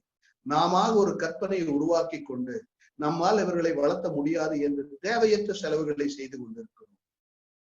அநேகமாக இந்த கொரோனா தேவி தயவால் நமது வாழ்க்கையில் எளிமையான வாழ்க்கை என்று பார்த்தால் இன்று வீட்டுக்குள் 3-4 மாதம் இருக்கும்போது தெரிந்திருக்கும் எதையெல்லாம் இல்லாமலேயே நம்மால் வாழ முடியும். அதை குழந்தைகளுக்கு கற்றுத்தருவோம். இரண்டாவது, வேற்றுமையும் பிரிவும் இல்லாமல் எதுவுமே இருப்பதில்லை. ஒரு பூ மலர்ந்தால் அது உதிர்ந்துதான் தீரும். ஒரு தொழில் நடந்தால் 4 பங்குதாரர்கள் இருந்தால் அவர்கள் பிரிந்துதான் செல்லுவார்கள். அதனால் காலம் முழுக்கும் நாம் ஒற்றுமையாக இருப்போம் என்பதற்கு எந்த விதமான உத்தரவாதமும் கிடையாது. நாம் நம்முடைய தலைமுறை அளவுக்கு அதை கொண்டு சென்று அவர்களிடம் நல்லதை சொல்லிக் கொடுப்போம். பின்னாளில் அவர்கள் என்ன செய்ய போகிறார்கள் என்பதை பற்றி நீங்கள் வருத்தப்பட வேண்டாம். அவர்கள் செய்து கொள்வார்கள். உங்களுடைய 3 தலைமுறைக்கு முன்னால் இருந்த உங்களுடைய தாத்தாவோ அல்லது முப்பாட்டனாரோ இன்று நீங்கள் எப்படி இருக்கிறீர்கள் என்று நினைத்து அவர் கவலைப்பட போகிறாரா? அல்லது அவர் எப்படி வாழ்ந்தார் என்று அப்பா வரைக்கும் தெரியும், தாத்தா வரைக்கும் தெரியும். அதுக்கு முந்தி நமக்கு யாருக்கும் தெரியாது. அதனால் ஒருவருடைய வாழ்க்கையும் அந்த காலகட்டத்தில் அமைப்பதை நமது இளம் தலைமுறையினருக்கு சொல்லித் தர வேண்டும். ஆனால் நாம் சொல்லித் தருவதை அவர்கள் அப்படியே எடுத்துக்கொண்டு இருக்க வேண்டும் என்று நாம் எதிர்பார்ப்பது கூட கூடாது. கண்ணா, இதை நான் வளர்த்து விட்டேன், இதை உன்னிடம் கொடுக்கிறேன், நன்றாக பார்த்துக்கொள், ஒதுங்கி விடுங்கள். அவர்களுக்கு துன்பம் வரும்போது கேட்டால் அறிவுரை சொல்ல. இல்லை, நான் கஷ்டப்பட்டு வந்தேன் என்பதற்காக, அந்த கஷ்டத்தை அவர்கள் பட வேண்டும் என்பதற்காகவோ அவர்களுக்கு நீங்கள் எதுவும் செய்து விடாதீர்கள். உங்கள் தொழிலை யார் சரியாக செய்வார்களோ அவர்களிடம் அது சொல்லும். இதில் நாம் கவலைப்படுவதற்கு ஒன்றுமில்லை. வாழ்நாள் மிக குறைவு. அந்த வாழ்நாளில் செய்யக்கூடிய சாதனைகளில் இதையும் ஒன்றாக எடுத்துக்கொள்ள வேண்டும். நிறைய இடங்களில் பார்க்கிறோம், நன்றாக வளர்த்தி நன்றாக இருக்கக்கூடியவர்கள் கூட தந்தை செய்த தொழிலை செய்வதற்கு தயங்குகிறார்கள். விருப்பம் இல்லாமல் அவர்களிடம் எதையும் திணிக்காது. உங்கள் சாதனை உங்களோடு, அவர்கள் சாதனை அவர்களோடு. தொடர்ந்து அவர்கள் செய்து கொண்டே வந்தால் இறைவன் கொடுத்த வரம். ஆனாலும் அவர்கள் வீழ்ந்து விட போவதில்லை. அவர்கள் வீழும் போது நீங்கள் இருந்தால் தாங்கி பிடிக்கலாம், இல்லாமல் இருக்கும் போது தாங்கி பிடிப்பதற்கு அங்கும் உறவு வரும், நட்பு வரும், இறைவன் இருக்கிறான் என்ற நம்பிக்கையோடு. விளக்கமான ஒரு பதிலை கொடுத்து மக்கள் அனைவரும் தெளிவான ஒரு சிந்தனை பெற வேண்டும் என்ற எண்ணத்தில் நீங்க கொடுத்திருக்கீங்க. மிக்க நன்றிங்க. இதையே சார்ந்த இன்னொரு கேள்வி அநேகமா நம்ம திருப்பூர் சொந்தமா தான் இருக்கும்னு நினைக்கிறேங்க. அவர் இன்றைய சூழல்ல ஒரு வங்கியில நம்ம அணுகும் பொழுது அந்த வங்கி நம்ம எவ்வாறு தொழில் செய்கிறோம், நீங்கள் கூறுவது போல் டாக்ஸ் கரெக்டா ப்ராம்ப்டா பே பண்ணியிருக்காங்களா, எம்ப்ளாயிஸ் இஎஸ்ஐபிஎஃப் கரெக்டா பே பண்றாங்களா, இதெல்லாம் அந்த வங்கி பார்க்காம எவ்வளவு டர்ன் ஓவர் பண்றீங்க, போன வருஷம் 5 கோடி பண்ணீங்க, இந்த வருஷம் ஏன் 6 கோடி தான் பண்ணிருக்கீங்க, 8 கோடி பண்ணலையாங்கிற கேள்விதான் கேட்கறாங்களே ஒழிய அந்த 5 கோடியில 50 லட்சம் ரூபாய் லாபம் இருக்கு, இன்னொருத்தர் 10 கோடி பண்ணி 1 கோடி ரூபாய் நஷ்டப்படுத்தி இருக்காரு, அதையே கம்பேரிசன் பண்ணி பார்க்க மாட்டேங்கிறாங்க. இந்த மாதிரி ஒரு சூழ்நிலை சென்றதால் தான் திருப்பூரில் பல பேர் டர்ன் ஓவர் அப்படிங்கிற ஒரு மாயையில விழுந்துட்டாங்க. அதை பத்தி உங்களுடைய அணுகுமுறை என்ன அப்படின்னு கேட்கிறாங்க. நீங்கள் சொல்வது 100க்கு 100 சரி. நம்முடைய வங்கி அமைப்பு நாம் நன்றாக இருக்கும்போது கடன் கொடுப்பார்கள், சந்தை குறையும் போது நம்மை தொந்தரவு செய்வார்கள். என்னுடைய அபிப்பிராயம் என்னவென்றால், நமக்கு கிடைத்திருக்கக்கூடிய பிரதம மந்திரி எனக்கு தெரிந்து இந்தியாவுக்கு கிடைத்த மிகப்பெரிய வரம். ஆனால் என்ன காரணமோ தெரியவில்லை, தொழிலை பற்றியும் தொழிலதிபர்களை பற்றியும் பொருளாதாரத்தை பற்றியும் அங்கு இருக்கக்கூடியவர்களுக்கு சரியான தகவல் இல்லையோ என்று தெரிகிறது. இத்தனைக்கு மிகுந்த எதிர்பார்ப்போடு அவரிடம் பேசிக்கொண்டே நிறைய அனுபவங்கள் எல்லோருக்கும் இருந்து கொண்டே இருக்கின்றன. இந்த வங்கி அமைப்புகள் செய்வது மிகப்பெரிய முட்டாள்தனம். இதை நாம் அனைவரும் சேர்ந்து எடுத்து செல்ல வேண்டும். வங்கிகளும் நம்முடைய தொழிலில் பங்குதாரர்கள் தான். அவர்களுக்கு கிட்டத்தட்ட 10% அளவிற்கு நாம் கொடுத்து கொண்டே இருக்கிறோம். நமக்கு லாபம் கூட 10% இருக்காது. அதிலும் கூட எவ்வளவு தொடர்பு வைத்து எவ்வளவு நன்றாக இருந்தாலும் அவர்கள் பார்க்கக்கூடிய கணக்கு வித்தியாசமாக இருக்கும். நிச்சயம் போராடித்தான் செய்ய வேண்டும். இது ஒரு வங்கி 2 வங்கி என்பதல்ல. நாம் நினைத்து கொண்டிருக்கிற ஹார்வர்டு, ஸ்டான்ஃபோர்டில் படித்த பொருளாதார மேதைகளால் வங்கிகளை நடத்த முடியாது. வங்கிகள் ஒரு சாதாரணமாக தொழில் வளர்வதற்கு தேவையானது. அந்த காலத்தில் தனியாக வங்கிகளை இங்கிருந்து தானே ஆரம்பித்தார்கள். மணிப்பூர், சென்னை போன்ற இடங்களில் இருந்து அவர்கள் எல்லாம் நன்றாகத்தானே இருந்தார். இங்கே அரசியல்வாதிகளின் தலையீட்டாலும் நிறைய இலவசங்களை கொடுப்பதாலும் வங்கிகள் கஜானாவை காலி செய்கின்றன. நாம் அங்கே வைக்கக்கூடிய டெபாசிட் பணத்தில் அதில் வரக்கூடிய வட்டிகளை குறைத்திருக்கிறார்கள். இந்த சமயத்தில் கூட வட்டியை குறைக்கவில்லையே என்பது மனதிற்கு கடினமாக இருக்கிறது. எதையும் யாரும் இலவசமாக தர வேண்டிய அவசியம் இல்லை. ஆனால் உதவி செய்ய வேண்டிய நேரத்தில் ஓடி வந்து உதவி செய்தால் இன்னும் நம்மால் சாதனை செய்ய முடியும். நீங்கள் தனிப்பட்ட முறையில் இவருக்கு வங்கியில் ஏற்பட்ட அனுபவம் இருந்தால் போராடுங்கள், அல்லது வேறு ஒரு வங்கிக்கு சென்று அவரிடம் எடுத்து சொல்லுங்கள். நிச்சயம் நீங்கள் வரி கட்டுவதால் உங்களுக்கு பிரச்சனைகள் குறைவாக இருக்கும். நீங்கள் ஒரு 50 கோடி வியாபாரம் செய்த 50 லட்சம் லாபம் வருவது 10 லட்சம் வந்தால் கூட போதும். இதை மட்டும் விட்டு விடாதீர்கள். ஒரு வங்கியில் கடன் கொடுக்கவில்லையே என்பதற்காக டர்ன் ஓவரை உயர்த்தி காட்ட வேண்டும். 10 கோடி டர்ன் ஓவர் செய்யணும், 5 கோடி செய்யலாம். 10 கோடி 100 கோடி ஆகுது என்றால் அதற்குண்டான கடினமான பணி இருக்க வேண்டும். இருப்பதை கொண்டு மனத்தை நிறைவு செய்து கொள்ளுங்கள், போராடுங்கள், போராடித்தான் ஆக வேண்டும். சொந்தங்களே, அருமையான உங்களுடைய கேள்விக்கு ஒரு மிகவும் தெளிந்த ஒரு நீரோடை போல் ஒரு பதில் கூறியிருக்கிறார்.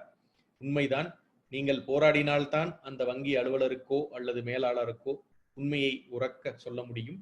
அவர் கூறியது போல் அப்படி இல்லை என்றால் அடுத்த வங்கிக்கு, உங்களுக்கு தொழிலுக்கு ஏதுவாக உள்ள வங்கிக்கு சென்றால் நாம் வெற்றி அடைய முடியும்.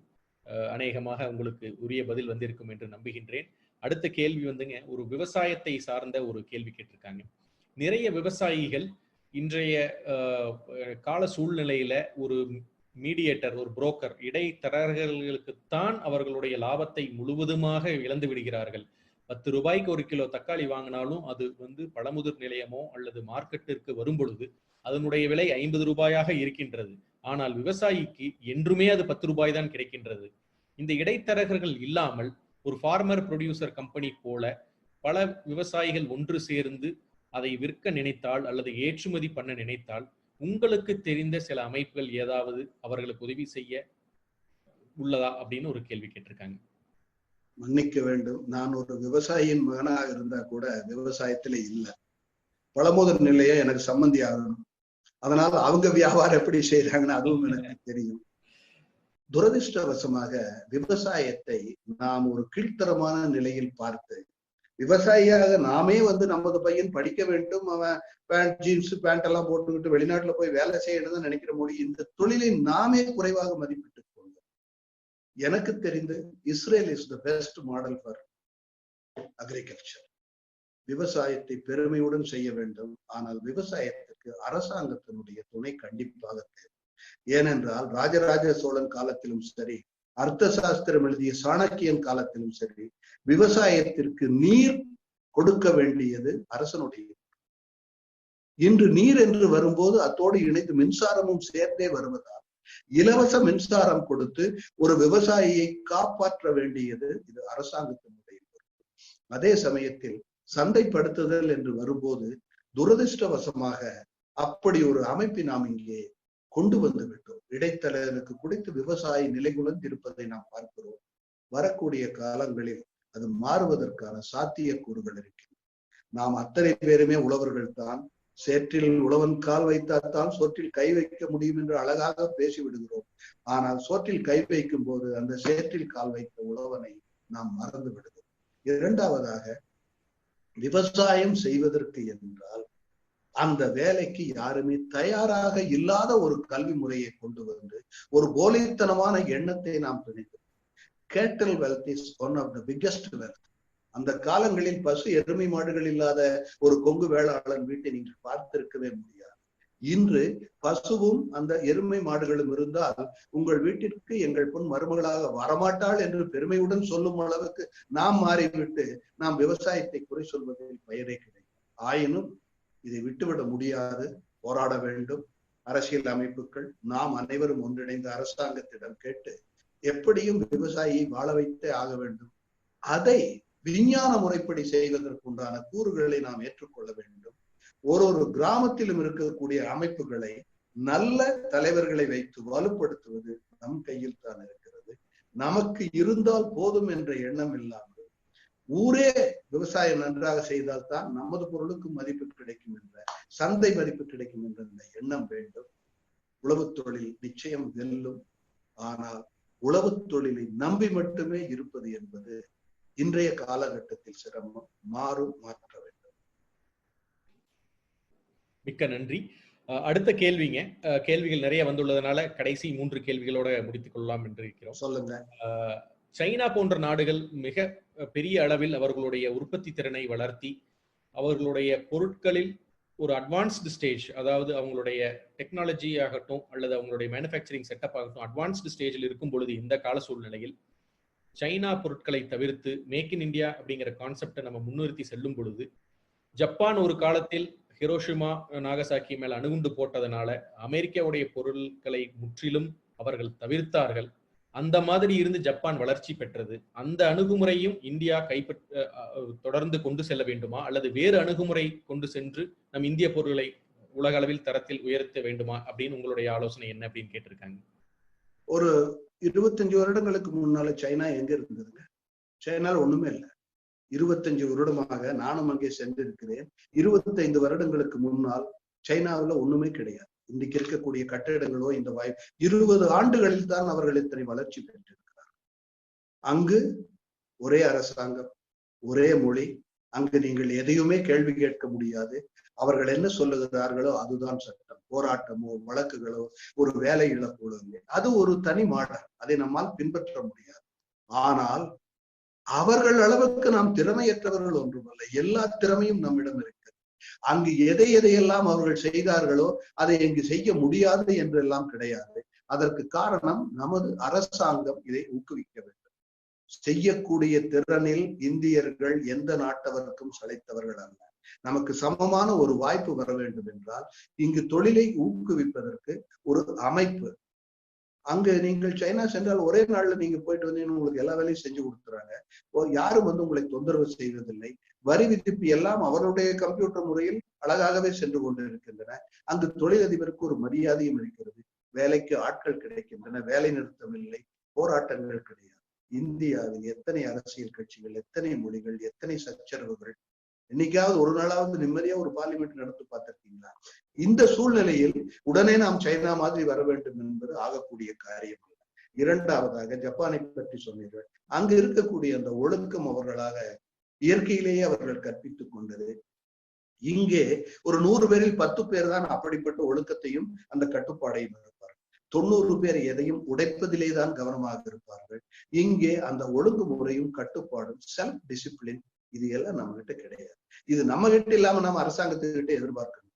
ஆனாலும் இந்த கொரோனா வந்து செல்வதால் சைனாவை மற்ற நாடுகள் ஒதுக்கி வைப்பதால் இன்று இருக்கக்கூடிய சூழ்நிலையில் நல்ல தரமான பொருள், உலகத்தரம் வாய்ந்த பொருள்கள் இங்கே உற்பத்தி ஆவதால் தான் இந்தியாவிலிருந்து நாம் எல்லாம் ஏற்றுமதி செய்து கொண்டிருக்கிறோம். நிச்சயம் நம்மால் எந்த நாட்டுக்கும் அவர்கள் தரத்திற்கு நம்மால் பொருட்களை செய்து கொடுக்க முடியும். திறமை இருக்கிறது, வாய்ப்பு இருக்கிறது. ஒரே ஒருவர் தான் நமக்கு உதவி செய்ய முடியும், அது அரசாங்கம். ஆனால் அரசாங்கம் செய்யக்கூடிய உதவிகளை நாம் தவறாக பயன்படுத்தாமல் அதை சரியான முறையில் பயன்படுத்தி சரியான வரிகளை செலுத்த வேண்டும். ஏனென்றால் வரி இல்லாமல் அரசாங்கம் நடத்த முடியாது. எனவே இது 8 கால் பூச்சி கூடு கட்டிய மாதிரி ஒரு சிக்கல். இந்த சிக்கல் சைனாவில் இல்லை, ஜப்பானில் இல்லை, ஐரோப்பாவில் இல்லை, நம்ம ஊரில் இருக்கிறது. அதனால் கொஞ்சம் கொஞ்சமாகத்தான் அந்த சிக்கலிலிருந்து விடுபட வேண்டும். இந்த கொரோனா தேவி மனதை வைத்ததால் அந்த அம்மாவை கும்பிட்டு இந்த சிக்கலிலிருந்து சீக்கிரம் வெளிவர நாம் முயற்சி செய்வோம். நிச்சயம் அடுத்த ஒரு 25 ஆண்டுகள் என்று எடுத்துக்கொண்டால் அது இந்தியாவினுடைய வெற்றிக்குத்தான் இருக்கும். நம்முடைய அடுத்த தலைமுறை நிச்சயம் அப்படிப்பட்ட வாய்ப்பை உபயோகப்படுத்தி கொள்வார்கள். வரக்கூடிய அரசியல்வாதிகளும் மற்றும் மாற்றத்திற்கு நிச்சயம் உள்ளாகும் என்ற நம்பிக்கை இருக்கிறது. தைரியமாக செயல்படும். ஒரு அமைதியான ஆணித்தரமான பதிவு என்று பல சொந்தங்கள் நம்மளுடைய சேட் பாக்ஸ்ல குறிப்பிட்டிருந்தது போல சொந்தங்கள் அனைவருக்கும் உங்களுடைய அனுபவத்தை முத்தாய்ப்பாக அவர்கள் எளிமையாக புரிந்து கொள்ளும் வகையில் நீங்க கண்டிப்பா சொல்லியிருக்கீங்க. அடுத்த கடைசி 2 கேள்விகள். அதுல ஒரு கேள்வி ஒருத்தர் என்ன கேட்டிருக்காருன்னா, உங்களுடைய முன்னுரை பற்றி, உங்களுடைய இன்ட்ரோடக்ஷன் பத்தி சொல்லும்போது நடனத்தை பற்றிய ஒரு புத்தகம் அப்படின்னு சொல்லியிருக்கீங்க. அது நடனத்தை பற்றிய புத்தகம் என்ன, அதுக்குண்டான ஆர்வம் எப்படி அப்படின்னு அதை பத்தி கேட்டிருக்காங்க. அது அலையன்ஸ் பப்ளிகேஷன் தப்பா போட்டாங்க. இயல் இசை நாடகம்னு வர்றத நடனம்னு எழுதியிருக்கேன். நானே நாடகம் ஒண்ணு எழுதியிருக்கேன். அதை பார்த்து எழுதும் போது அவங்க அது அவருக்கு கூட நான் சொன்னேன், நடனத்தை நான் ரசிப்பவன் தான், ஆக்சுவலா நடனம் எனக்கு. நீங்க கூட உங்க முன்னுரையில் நடனத்தை அழுத்தமா சொன்னீங்க. ஆக்சுவலா நாடகம், நடனம் அல்ல. சரிங்க, ரைட். கடைசி கேள்விக்கு சென்று விடலாம். பல சொந்தங்கள் கேட்ட கேள்வி, கடைசியாக நம்ம வைத்திருப்பது நம்மளுடைய கேபிஎன் குளோபல் டீமின் ஒரு இயல்பு. அந்த பல சொந்தங்கள் கேட்ட கேள்வி, கொரோனாவுக்கு பிறகு நிச்சயமாக நல்ல ஒரு எதிர்காலம் இருக்கும் என்று ஆணித்தரமாக கூறியுள்ளீர்கள்.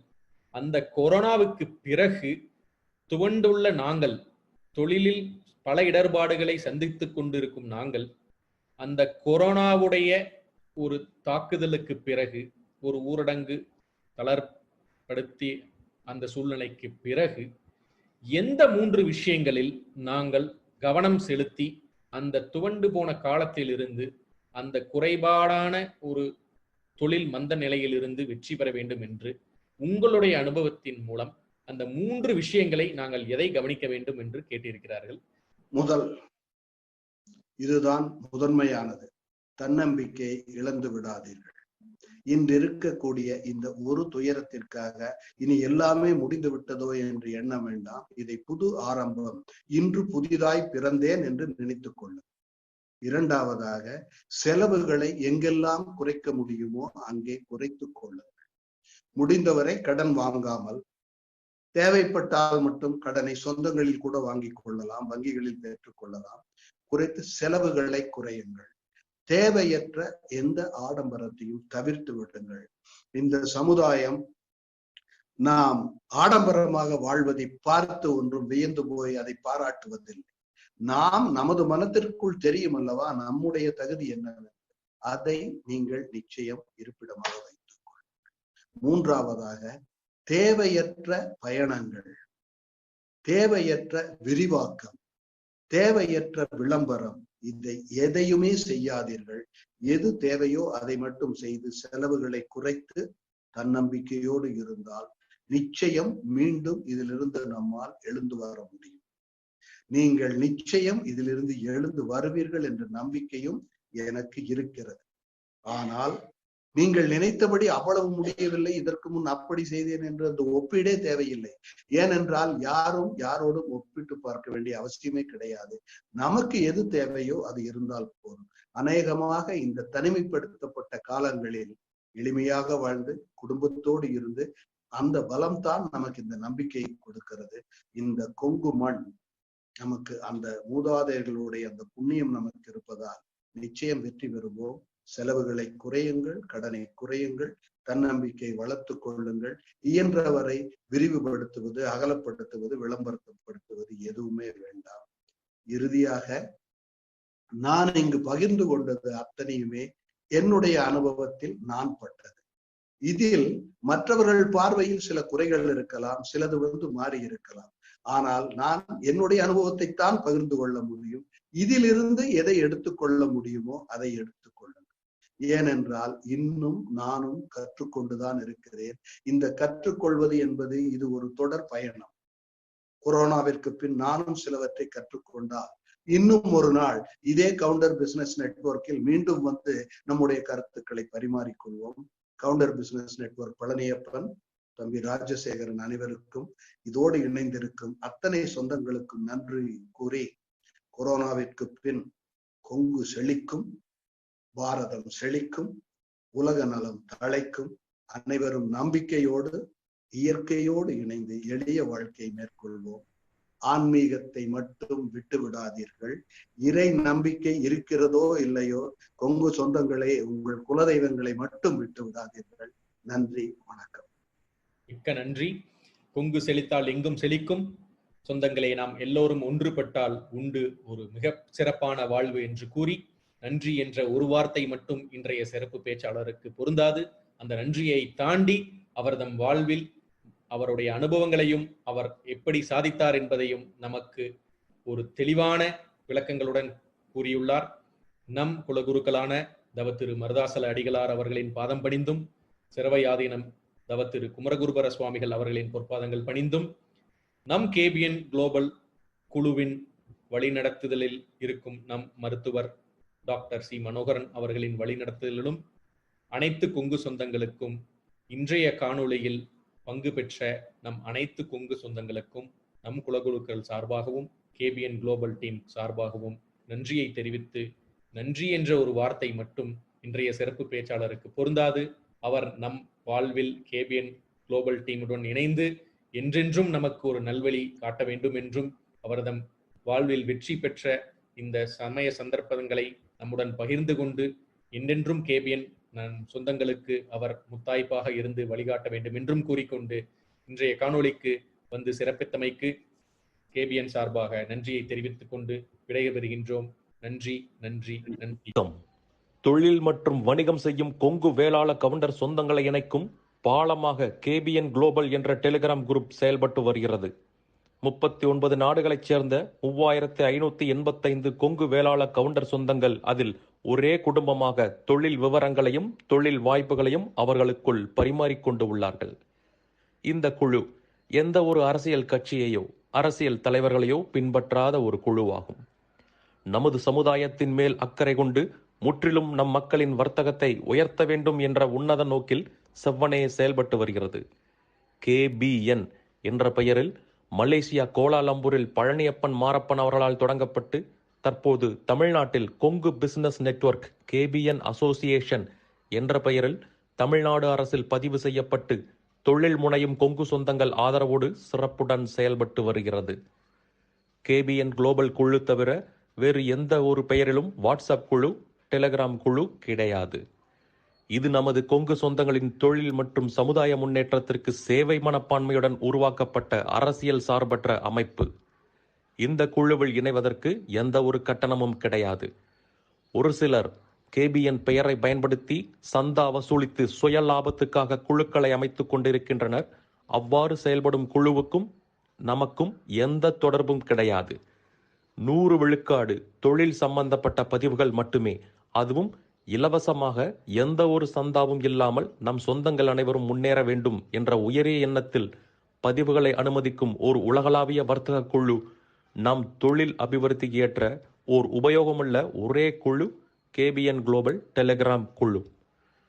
சொந்தங்களுக்கு இது குறித்து சந்தேகங்கள் இருந்தால் +60 13299144 +6 0 13 2999144 என்ற அலைபேசி எண்ணில் வாட்ஸ்அப் குறுஞ்செய்தி அனுப்பலாம். நன்றிகளுடன் மலேசியா பழனியப்பன் மாரப்பன் அவர்கள் சார்பாக செழியன் குமாரசாமி. நீங்கள் நமது கொங்கு சொந்தங்கள் வாழ்வில் முன்னேற வேண்டும் என்று விரும்பினால் இந்த தகவலை உங்கள் சொந்தங்களுடன் பகிர்ந்து மகிழ்ந்திட அன்புடன் வேண்டுகிறேன். KBN குளோபல் டெலிகிராம் குழுவில் இணைந்து உங்கள் தொழில் வணிக உறவுகளை விரிவுபடுத்தி வளம் பெற வாழ்த்துகிறேன். வணக்கம்.